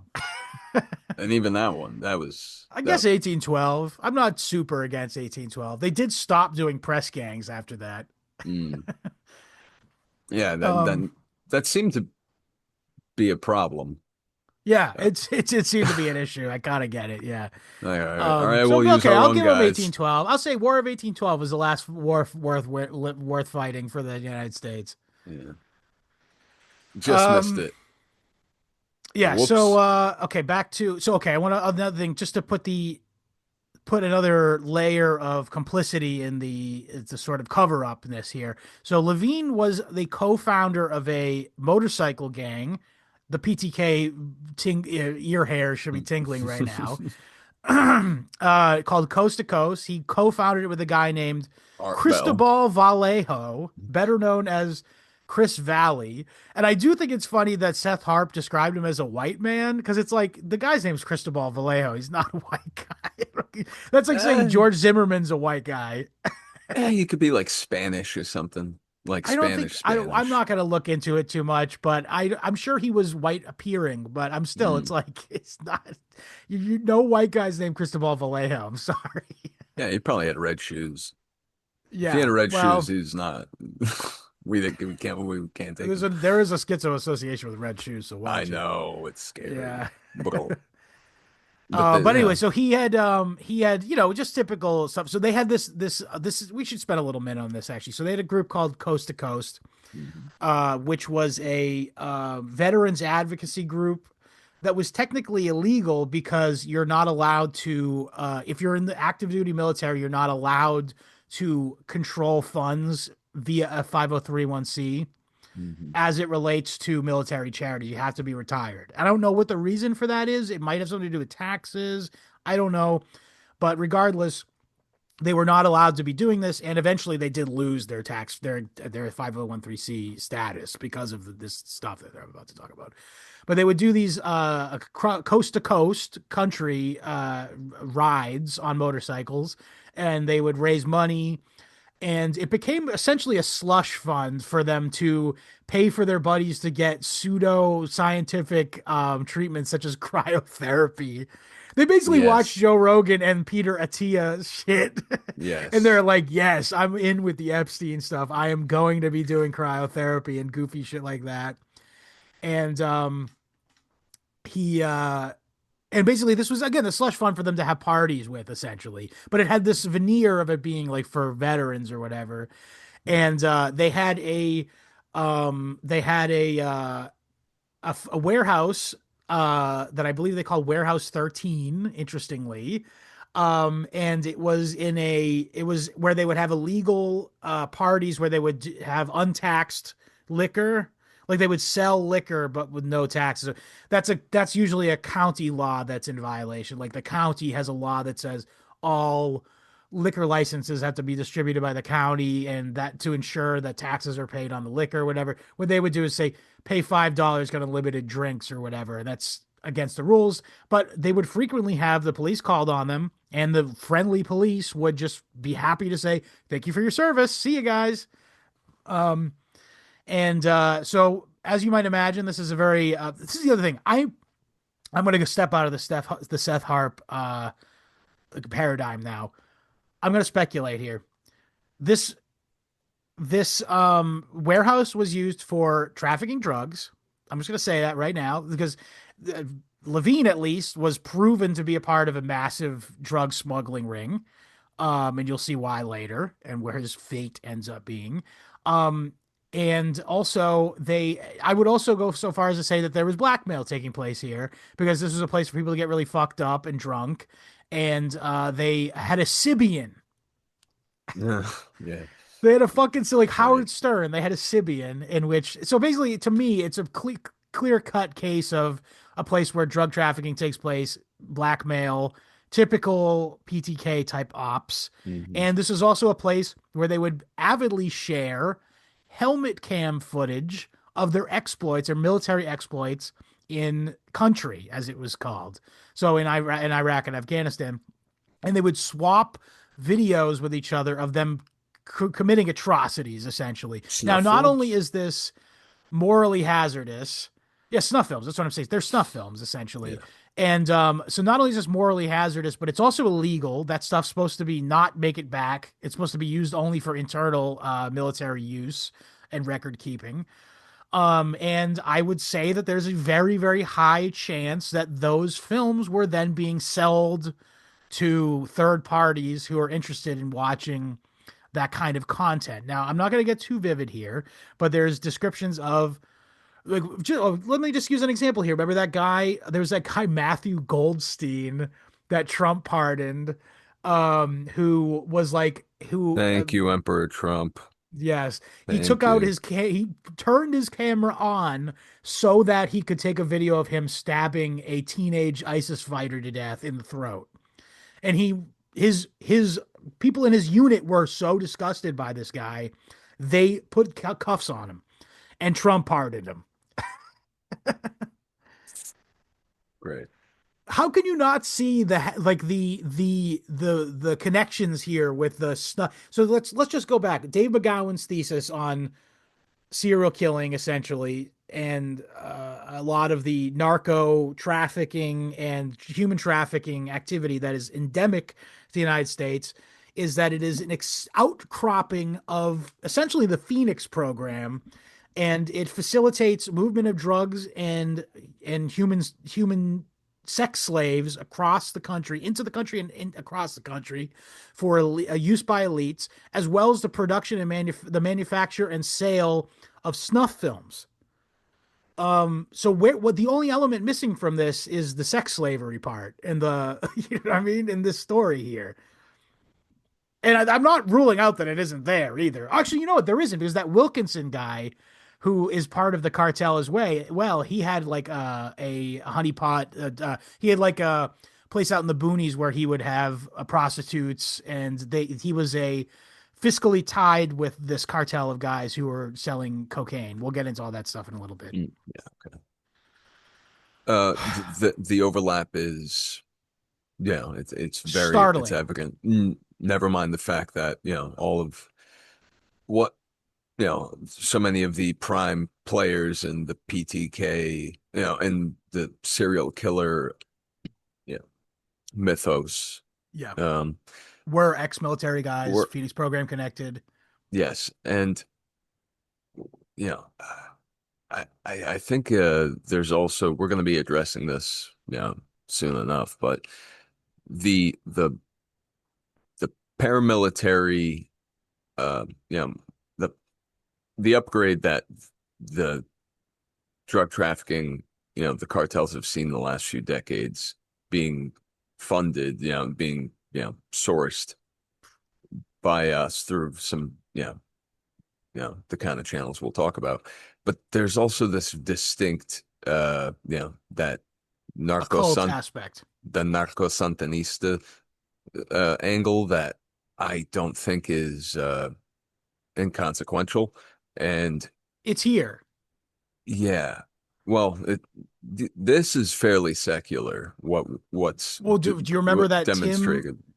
What's his last name? The black dude who was Oh, he Tim. was Let's see. it's like a Frenchish name, if I'm not mistaken. But anyway, so it's basically okay.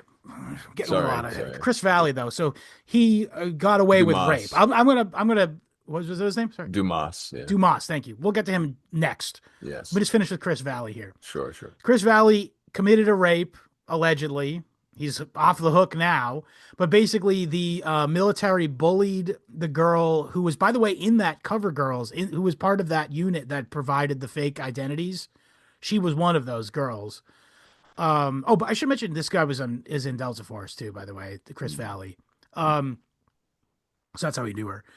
And yeah, at a party, one of these parties that were clearly fucking honeypots, he allegedly forced himself on her, even though there had been flirting between them.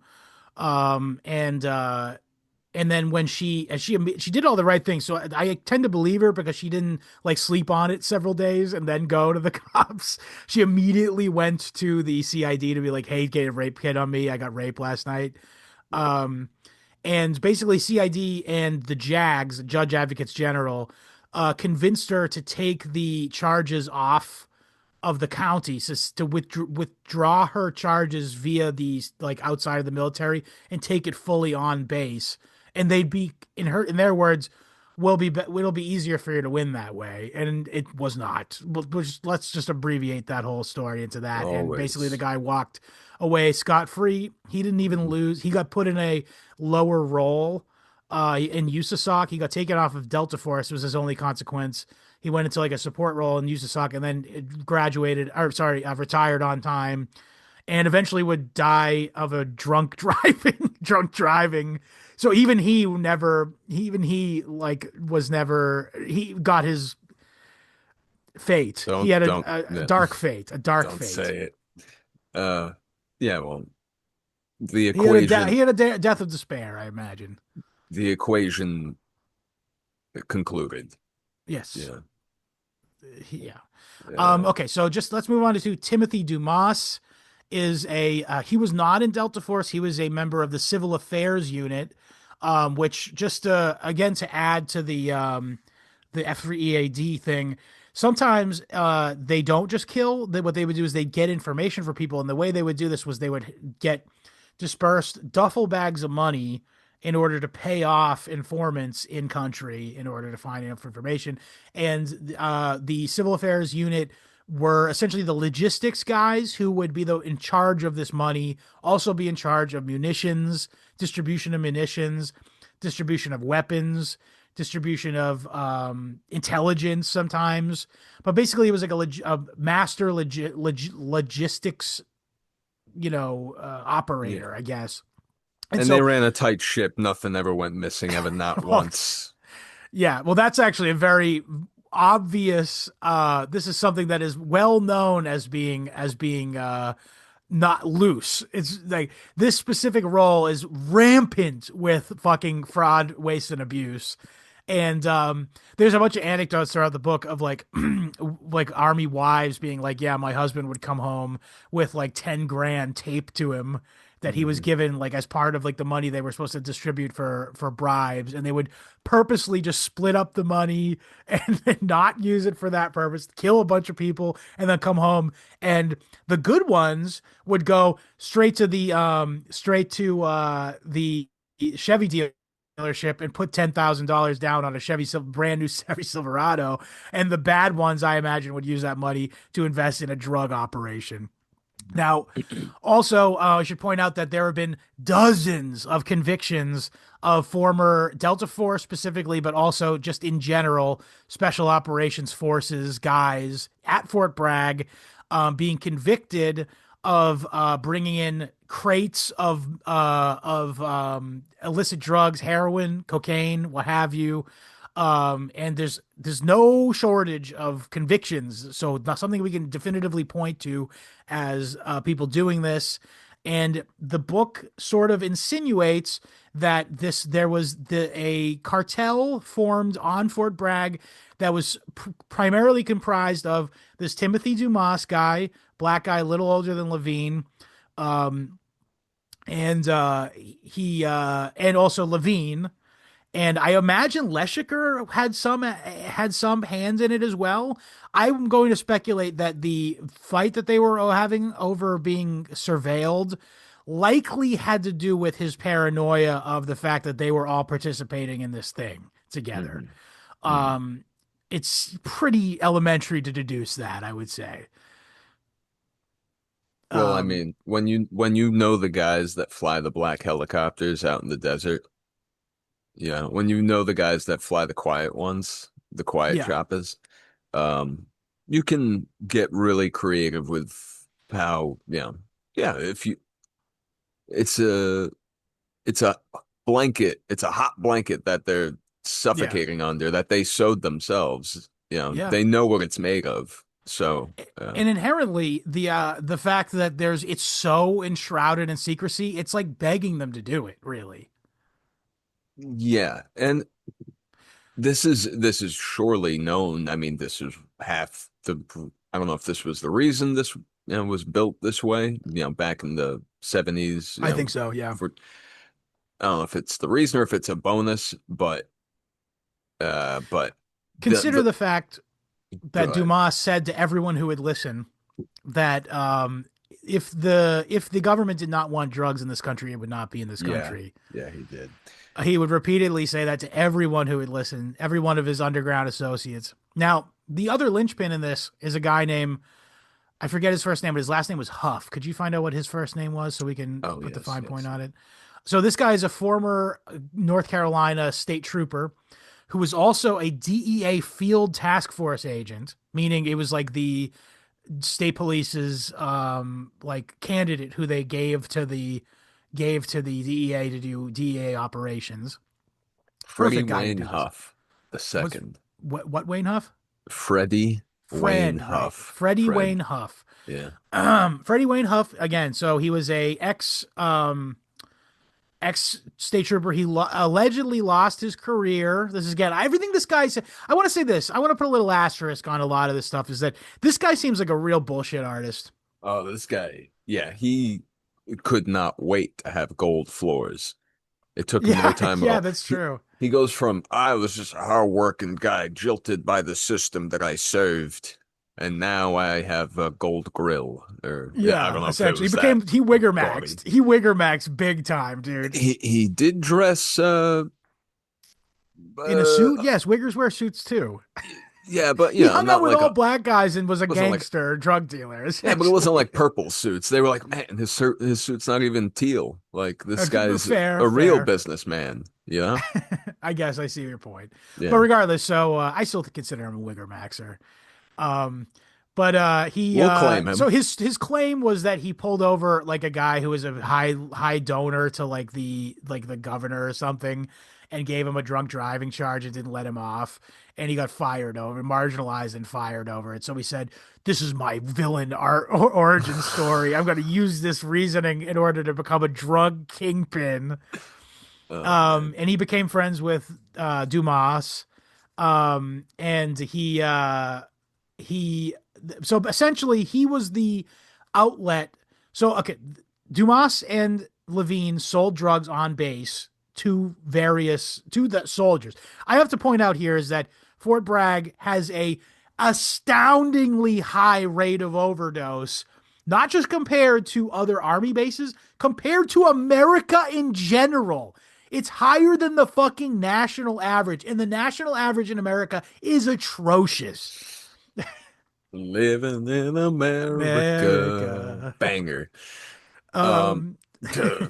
Shit. The fact that well, I mean, the deaths comparatively, I mean, the overdoses are in the 15,000 range, I believe it was. yeah, Uh, I think I want to say it was like 40 out of every 1,000 overdose, as opposed to it's like 10 in every 1,000, or no, 10 in every 50,000 is the national mm, average. It's like an astounding statistic that is that many people are dying of drug overdoses on this specifically this base. And the closest comparison would be Fort Hood. That's the second largest base in America. And if you remember, there was like a couple murders and a mass shooting by a guy who's clearly a fucking clearly a fucking spook, by the way, or asset of some kind there. And just that alone, it was a national story, and it ended up with the entire leadership of Fort Hood being overturned and re-replaced, just like Stoughton after all the Stoughton Police Department after all the all of the travails that happened there. Um, Whatever if you know, happened there. if you know, you know. That's all I'll say. Um, but I was just gonna say, so but Fort Bragg, on the other hand, stable leadership, stable everything, nothing, no increase, no big exposés. This book is the first really look at it as a source of malignancy.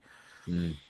The the fact that there's so much amiss in this area, but so little attention is paid to it. And yeah, this book It's actually makes, glaring. yeah, well, I mean, we're in this weird era. Well, that reminds me. A lot of the numbers we're talking about and a lot of the events that we're talking about are taking place during a very It's COVID. hot time Yeah, in history. Yeah. yeah. So Where the Leshiger killing was in 2017, but basically in the ensuing 3 years, 3.5 years, um, what's his name? Levine spiraled worse and worse. I think the Leshiger thing they took him into a lower role similar to Chris Valley. They put him in Mhm. USASOC as a support role, and he was no longer in Delta Force. But during that entire time, he spent all of his time dealing drugs, essentially, and being like a major figure in this cartel. Um. So yeah. So Tim Dumas, though, he allegedly, according to 5 different people who did not know each other, wrote a letter or in a thumb drive, and he wrote a letter that was a blackmail letter, essentially, because he was pissed off. Oh, he got kicked off the force. He got kicked out of the military entirely. He got dishonorably discharged and lost his what do you call it, his pension. So he had to go back to doing, like, not just being a drug. He was a drug dealer, of course. So that was his main income, but he also had to do like shitty, like odd jobs, essentially, to keep his lights on. the opposite of Wigger maxing. Kind of, yeah. Even though he was black. Well, Oh yeah, I get it. Yeah, not Wigger maxing. I get it. sorry. He was, yeah. Yes, he was being a gangster selling, but it seems like he also had a bunch of shitty jobs too, Mm. like doing security. So he was anti. He was definitely doing what the opposite of in many ways of his cohort, we'll say. He was really trying to make it. Yes, but he was also addicted to drugs. He would go in the back and check and see if they had that in stock for you. Yes, he was that kind of guy. I mean, Talented 10th. I just go in the back and stand there for 15 10 to seconds. 45 Yeah. seconds. I know what's back there. Yeah. Yeah, but He does seem like a talented 10th kind of guy, for the record. He did seem like pretty canny guy. well, how else do you get wrapped up with these knuckleheads? Yeah, true. Yeah, so the other angle with Freddie Huff was that in the after he got kicked out the force, he started a company which is clearly a sham. I'm actually insulted that Seth Harp believed him at all about this. That he started a company that was shipping used fucked up appliances to Mexico to be refurbished to Nice. border towns in Mexico, with which he made contact, using which supposedly he made contact with a cartel known as Los Zetas. Now let's take a quick moment to talk about Los Zetas. Oh no. Los Zetas is one of the largest cartels in Mexico, is one of the largest suppliers of illicit drugs to the United States, and its origin is a elite paratroop division within the Mexican military that was jointly trained at Fort Bragg by Delta Force and the IDF.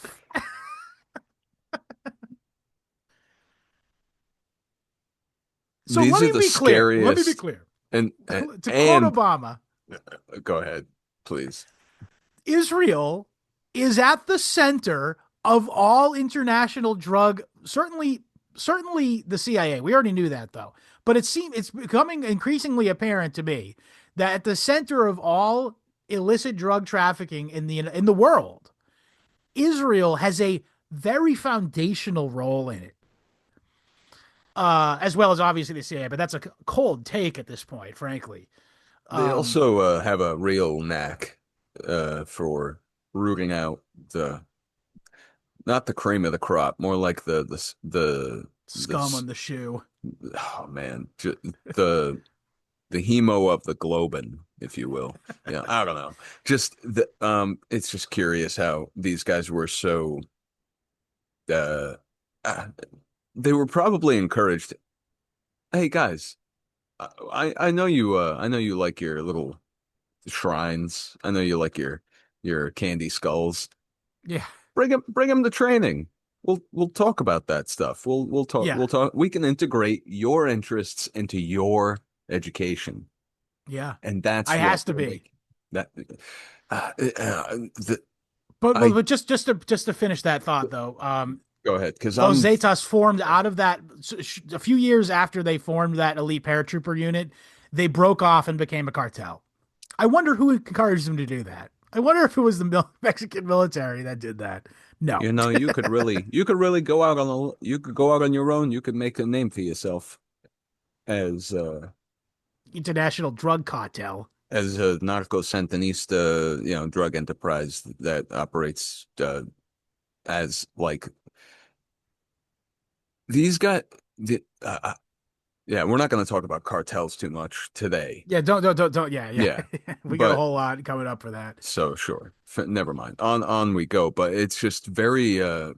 It's I don't know if there's much in terms of things in Iraq, Afghanistan, Tajikistan, whatever the hell, um, done by American troops that has a particularly ritualistic or symbolic uh,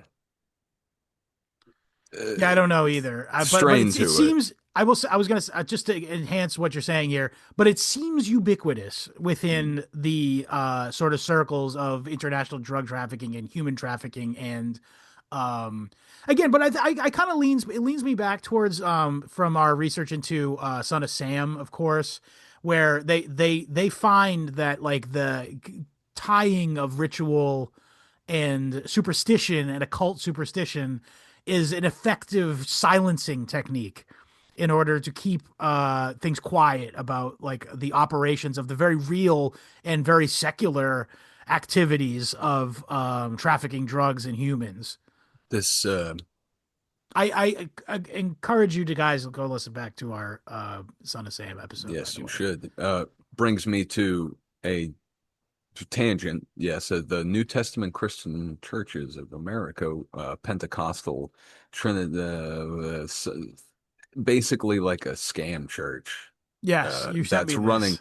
and it's I I got onto that because I was trying to figure out more information about the tribe of cult of hermits that was found on the grounds at Fort Bragg. Uh, Yes, there's a no- bunch of homeless guys who live on the Fort Bragg in like a hermit-ish like sort of aesthetic. and I never really looked at. Dressed like a clown, if I'm not mistaken, was an anecdote that was in there was a bum dressed as a clown begging for money on base that was nothing was being done about. There's and that I don't know, man. It seems like there's guys that that may not that seems stupid and just not maybe not innocuous, but uh that's Ancillary, I think is the word. Like, yeah, yeah. sure, perfect. But knowing what like these guys like Aquino get up to, what's on their mind while they're daydreaming, you know, when the little amount of paperwork they really have to do is done. Mm, What are they? My the thing that I always wonder is, you know, everyone needs meaning, you know. yeah. Everyone needs a reason for, even if it's the most, everyone's logic internally is sound. They can explain it to you the way it makes sense to them. Right. You know, guys, I mean, our guys are over there doing this stuff. Why? You know, it's not for any particular uh Yeah, there's not really a coherent political ideology that guides it. Well, I mean, aside from, we got to, Hegemony, yeah, like a naked hegemony seeking. well, no, we got to fight terrorism, the war on That's terror. adorable. I think that's like even out the window now. Like, given like the whole, not to get topical again, but like last night when Trump was like, "Yeah, we're declaring war on Iran," he basically said nothing as the reasoning. He said like they don't like us. Like that's not like Gas's belly, We don't man. like us. I You don't don't like like you. us. Death to America. I'll say it. I mean, I'd say it's been dead for a minute, Yeah, I would say it's a probably. zombie America. Yeah, America, America's been dead, and it arrived as such. Yeah. yeah. Um. But yeah, so let's just get some more. Yeah. Yeah, yeah. Sorry. What are you getting at? What are you I getting no. at? I just I have a lot of this. The coincidence of our Unresolved sort of angst towards this, I the suppose. I don't like to just settle in when I sleep my hour and a half a night. I don't like to settle in thinking that what motivates and animates a lot of these people is the people that we're talking about is something as simple as greed, Yeah. and which that can be greed can, I don't know, in a perfect world. No, I don't know. If there was no If you're Ayn Rand, yeah. if there was no economic element, um, It could be which harnessed for good or something, maybe, is what you're I trying don't to say.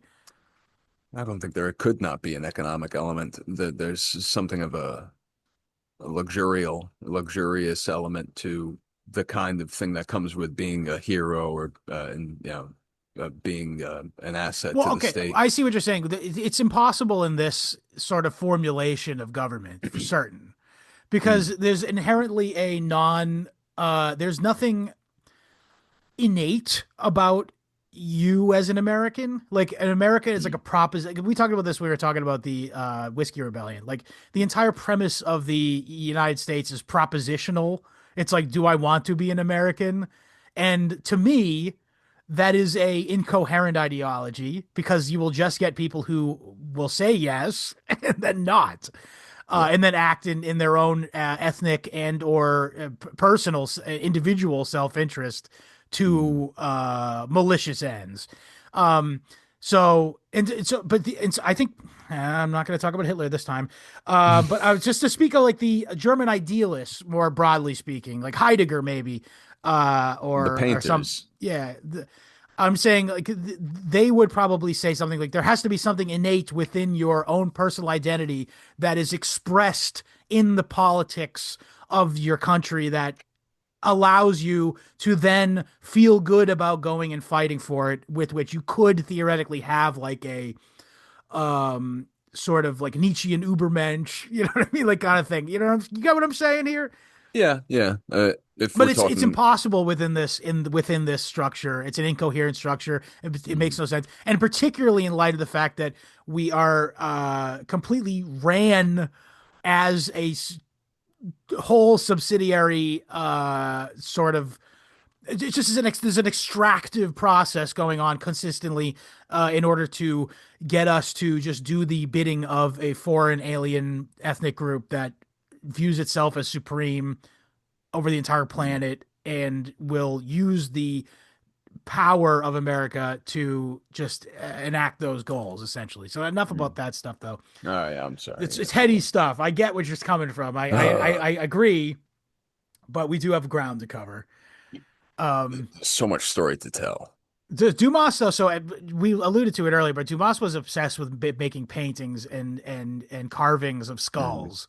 mm, And this is interesting because again, it fits in with the iconography of these cartels. They have this Santa Muerte sort of demonology theology thing where they view the spirit of death as being an inherent deity of some kind. And I don't know that much about it. We're not going to get too into it right now. But the point is there's behaviors he engages in that indicates that he was within this were captured by this sort of thing. Now Huff, the other thing is the way he distributed a lot of these drugs is he would just sell them directly to gangbangers, like rappers. Even there was a guy who was our local rapper. He so that ended up being his undoing. Actually, was that he fronted drugs to a rapper who was just in order to be big on the gram, essentially, was like, Just "Yo, fuck this mafk." just started taking a selfie video out front of the house where Yeah, he well, just that's how he's drill got the rap bag. operates, isn't it? Like Yeah.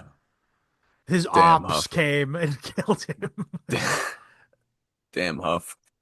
Yeah, You Huff fucked up. Huff got his spot blown up big time. He Uh did. Well, we're basically though. He ended up getting caught with like millions of dollars of cocaine on him in like a busted sale essentially. But also he had been caught like several times impersonating federal marshals, like nice. to rob rival drug dealers and stuff, which is pretty funny. Um, Hey man, I, that's the life of a drug dealer. You got to do this stuff. So they also got involved with like another Puerto Rican cartel with that they got fronted a bunch of drugs. This was their real undoing was that they got fronted a bunch of drugs that rapper ended up stealing and not paying the money back. Um, but my point though is that he was very sloppy with this, and it resulted in them all kind of getting caught. But prior to that, we should also talk about what happened to Levine and Dumas. Is that by the way, this is a lot of this stuff's happened during COVID, which is another thing. Is by the way, also during COVID, the drug overdoses ramped up massively, as they did everywhere, I should mention, but they particularly ramped up on Fort Bragg. But at some point during the suicides too. fall of suicides too. Oh, that's another thing. There's a bunch of other unsolved murders, like a guy they found him 3 days later in an advanced state of decomposition, like, and he had like injuries on his head and stuff, and they said, "Oh, he killed himself," and it's like, what? People are So getting killed to silence them. I just listen, can't see guys. it any other way. Hey, buddy. These are tough sons of bitches, all right? Some of these guys you need to, some of these guys to kill themselves. They shoot themselves in the throat with a shotgun, then again in the head with a pistol. Yes, of course. Because So natural. that's how hard That's how much they hated themselves. Yeah. that's how hard the core is. Uh Um. Yeah. So that's a message, right? Anytime that yes. happens, Yeah, it's got to be. that's not supposed to Shut up. be Yeah. yeah. That's Everybody shut for up. That's what it that's means. yeah, that's not for the dearly departed. The but yeah, so Dumas and a hunter found Levine's truck on training grounds that was comprised of Fort Bragg. And but it's open for people to just hunt on because it's not used otherwise. For the Rothschilds. Yeah, actually, well, there was the Rockefellers, right? No, yeah, you're right. The Rockefellers. Rockefeller. I also That's so I pointed funny. out that it's so funny that the Rockefellers got to be the people who sold the government land. Of course, it's always super rich people who end up being the ones who sell the land to the government for whatever reason. Well, They just happen to know that'd be a good spot. they were just Scott. I mean, they were just using this sparsely wooded, shitty terrain for hunting Yeah, of course. You know the and Rockefellers are really into physical labor and rocking around with guns. recreation. Yeah. Um, But yeah, so very funny. Oh, you pointed out this little side thing, which is that there was on the map to Fort v- Bragg, there's a haunted vindicated. house. You Yeah. are vindicated yet Thank again. you. Thank you. But yeah, This there's a haunted house written on the map of the land that originally comprised the is a map sale to Fort Bragg. from like 1922, I think it Right. was. Exactly. Yeah. And this And was a yeah. the haunted house, according to historians, It it was was a labeled. rumor that was started in order to keep people from sniffing around where there was bootlegging taking place there. So Scott's theory on ghosts is vindicated yet again. Ghosts, yeah. And what's your theory again? Ghosts are Very drunks? abbreviated. The idea of ghosts is a rumor that is started by criminals in order to create an eerie sort of forbidding vibe around an area where they'd like to get away with doing crime. That's my theory. Uh, what about the double entendre of spirits? Does that? It's That's fun. just that's a funny coincidence of although I think that the word spirits That comes from the possessed yeah. state one appears to be in Yes, when, yeah, I yeah. was gonna say. Well, it actually comes from alchemy, if I'm not mistaken. Spiritus. They Mm. would use like hard liquor in order to like as part of the alchemy thing, and then but maybe it comes from that. I'm not really sure, but I the word spirits is referring to alcohol is from alchemy. there's such a there's so many weird things with cigars, and there's a lot of Alchemy very words. there's a lot of very specific references. I have an agave spirit. The size that it's in is a spiritus, is what they call it. Mhm. I never really gave it much thought. It's a Yeah. Lent, yeah. So, and agave is the god that the Taino Indians that prayed to. Oh, Um, really? Interesting. yeah. So we're going on and on. Yeah, it gets. It's all fucking Sorry. so tiresome. Like that Yeah. Chinese guy in Empire of Dust. What did the Chinese guy in Empire at Dust say He about was all tired of this? dealing with Africans. Oh, well, did he have a pithy line, some kind of Yeah, aphorism to it's hold me also over? tiresome. It's It's also also to, tiresome. oh, that doesn't console me one bit. Yeah. Thanks, Um, Chinese. So, but yeah, so okay, let's just Huff's undoing is, he starts, yeah, he ended up getting desperate essentially, and he kept doing deals that were stupid because he was in behind the eight ball because he was owed money to this Puerto Rican cartel, in uh, addition to Los Zetas, because Los Zetas did not give out money, they didn't front. yeah, Um, and he has a more rental for a gold mansion, basically. Essentially, and he also was addicted to having Co escorts with him at cocaine, all times. and yeah, they were just to hold the cocaine. I don't know what he did with them, but it's classic Icarus sort of drugs. It's like literally Tony Montana bullshit. Mm. Um, but he's not, these are just the cases that blew up. These are the Right. Oh, guys so that this is could that. not That's a be good kept point. quiet. Yeah. This is a good point. Is that we only know about this is because oh, I didn't. Okay, we didn't finish talking about it. So a hunter discovered Levine's truck by Fort MacArthur, which is an artificial lake that's used just for I don't know, like just for the use of making military operation practices or whatever. But and he stumbled on there on the car and he found Dumas on in the ground with his head shot in the head. And he found Levine in the bed of the truck, shot several times in the chest, nude. And it appears that that Dumas had been part of the expedition to drop Levine's body because I believe he had died earlier. The what's it called? Forensics indicated that Levine had died first, and Dumas had died afterwards. And also interestingly, Dumas's his own vehicle had been taken 5 hours away to another county and burned, which is something that amateur criminals generally don't have the wherewithal to do. It's actually very difficult to burn a car Mm. because of the way that they're engineered for safety, by the way. That's a reason. It's not like you have to really pour gas all over it to get it to blow up and burn.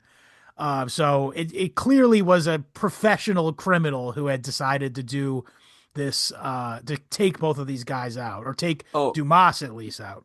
oh, it wasn't that that young gentleman The 20-year that old they pinned black it on? kid born in like I read he was like born in 2001 or something, and I'm like, oh my god, people are What? in true crime books are born in 2000. Like that's crazy. I'm old. Well, the book is new, if it It makes you is feel new. You're better. right. Yeah.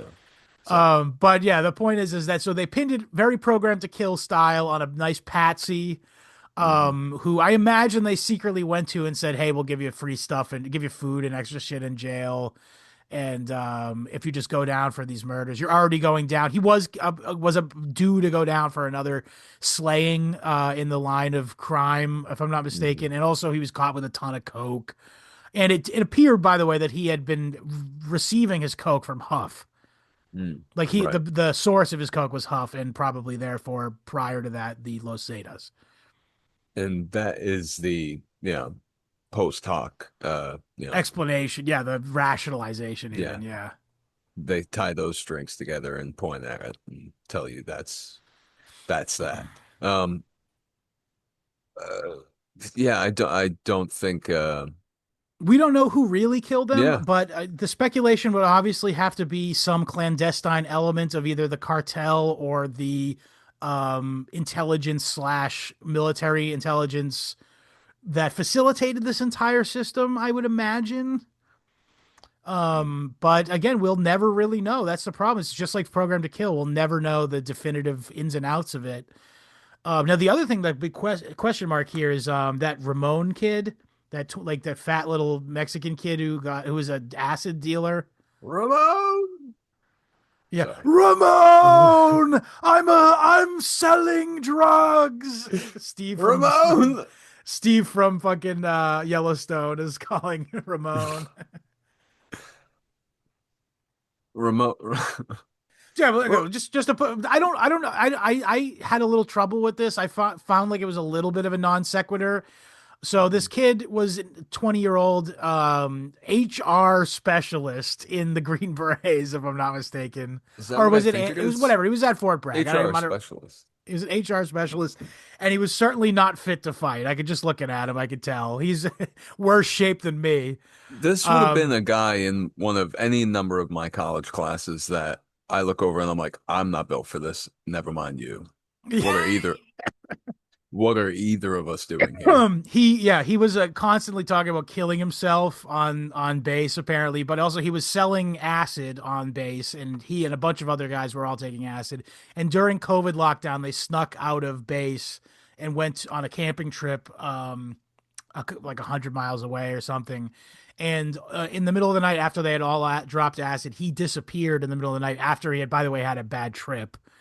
And the next day, he was gone, just completely vanished without a trace. His co-campers all lied to their superiors to sort of cover up the fact that they had snuck off. And a couple weeks later, his head was found on the beach. And it was very clearly apparent that he had been executed and had his head cut off. Very similar to the way that the cartels dispose of traitors or something.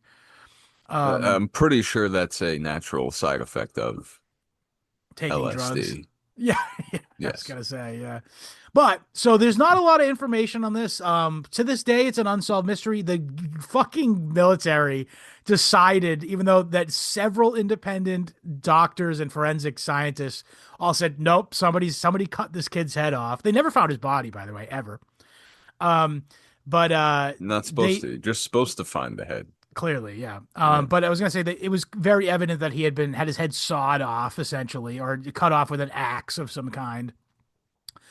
But they couldn't find any evidence. They couldn't find any contradictions between everyone's story, and they couldn't find any forensic evidence on any of their possessions. So they ruled that his head got cut off by a boat propeller. Oh.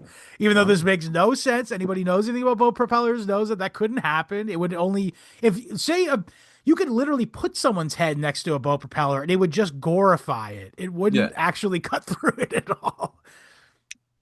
Yeah, no, that's like it's like putting a piece of paper in a blender just to get the frilly bit off at the end there. It's like Yes. you're not it's delicate It's just work. going to rip it up. It's going to tear it into pieces. Yeah. But it was a clean cut. So again, we don't know what happened with this, but we do know he was an acid dealer, and and again, there's who was bringing this acid into the base. Who knows? I don't know.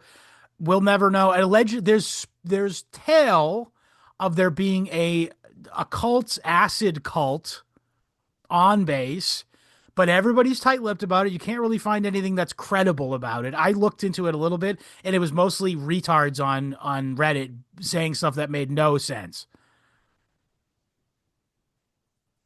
And yet it's plausible. It's in light That's of everything else, it is plausible. However, though, yeah, especially with this like MLM church that seems to operate yeah, across numerous different states, but has It's Yeah. focused around the military essentially, and what you were saying, the stuff you sent me basically is like, what was the name of it? It's like Prayer Church or something. Christ's The Prayer Church, yeah, Christian something Prayer Church stupid. or something like New that. Testament Christian Churches of America, the Yeah. Okay. So basically, NTCC. what I can ascertain from it is that it's like a sort of sham church where they encourage you to give collect extra military benefits with which then you can turn around and give it to the church, and it all goes into one guy's pocket essentially. But who knows what the real, like, the story behind that is, and what do they do behind closed doors? All we know Mm, is that it's a kooky Protestant, strip mall church that's focusing on military guys and stealing their money. no good. Military families, I should say. It's such a mess, dude. It real yeah, no, well, I, that's I'm for I'm wrapping up here, frankly. We're actually over 2 hours too, so I think it's probably time to call it. But because so there I really do is no encourage you to read this closure. book. There's no There's no closure. closure. There's no The closure to this book. That's the problem. And again, maybe we will get some in the future. It's just an early look into this and thing. Because as I said, like, the sort of climax of the story that we encountered with this book was 2000 or 2020. I mean.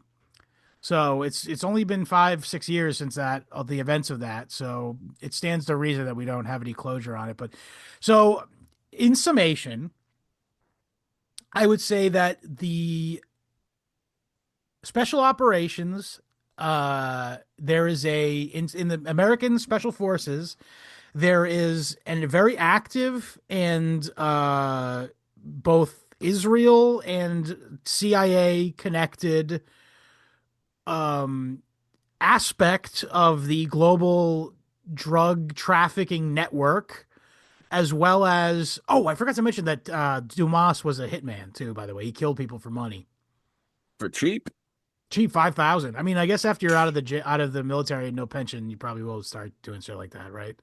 Yeah, And this is to say nothing of all this bad stuff they did. I think that, like, that Levine said he had an over 100 confirmed kill count. I can't remember who it was, but some of these guys were noted for killing just non-combatants, women, children, Yeah. elderly people, just to Trump pardoned all those inflate their guys. kill count. Yeah. Because Trump and because pardoned all those guys. Yeah. yeah, Um, we gotta put them to work, don't we? yeah, There's clearly. a lot going on. But yeah, so in summation, I guess, like, it clearly is like an outcropping of, like, the McGowan program to kill phenomenon, and I don't see how you could see it any other way. And if you disagree, you're Write a comment in the YouTube video below. tell us what you think. We'd be happy Tell us to what you talk to think. Tell us you think I'm a crackpot. I don't think I am. I predicted Trump go to war for when I ran for Israel. I mean, I had that feather in my hat. But yeah, so I think I'm gonna wrap it there. Do you have anything else you wanted to get to that was really important? I feel like we covered the lion's share of it, right? Yeah, yeah. It's, Obviously, read the book for more. There's no way in a 2-hour podcast that we could get to everything. and it's just a well-crafted book. Yeah, shouts out to It's Seth Harp. yeah, I wish you went a little more schizo, but I get why you didn't. So yeah. Understand. for us, www.historyhomos.com for the RSS feed. We're also available on iTunes, YouTube, Spotify, Odyssey, BitChute, Rumble, and most importantly, at www.historyhomospod.substack.com. In addition to this episode, or the main episodes that you get on there, you can also subscribe there for an extra episode every single week. It's a brand new episode, completely fresh research and information within it. And it's not some bullshit like, oh, what did you do this week, man? We do history stuff, and also movies, movie reviews, book reviews, all kinds of stuff, good stuff. So if you like this and you want to hear more content in this sort of style and from us, please join us over at Substack, historyhomospod.substack.com. Best way to support the show. Thank you for everyone who's subscribed, by the way. Appreciate your supporting the show. It really helps us continue doing it. Yeah, so you follow us across social media at History Homos Pod on Twitter and Instagram. If you have any questions, comments, or concerns, you can email me at historyhomos@gmail.com. You can also get a t-shirt there by sending me your size and address, and we'll work out all the details. There's a few t-shirts left, but we're getting down to the bottom. And what else? Oh yeah, at time of recording, still the friendliest place on the internet. On Telegram, our Telegram group, t.me/historyhomos is the channel. T.me/historyhomos chat is the chat. Die with dignity. Patrick, what do you want to say to sign off this episode? Hey, keep your powder dry. Later, homos.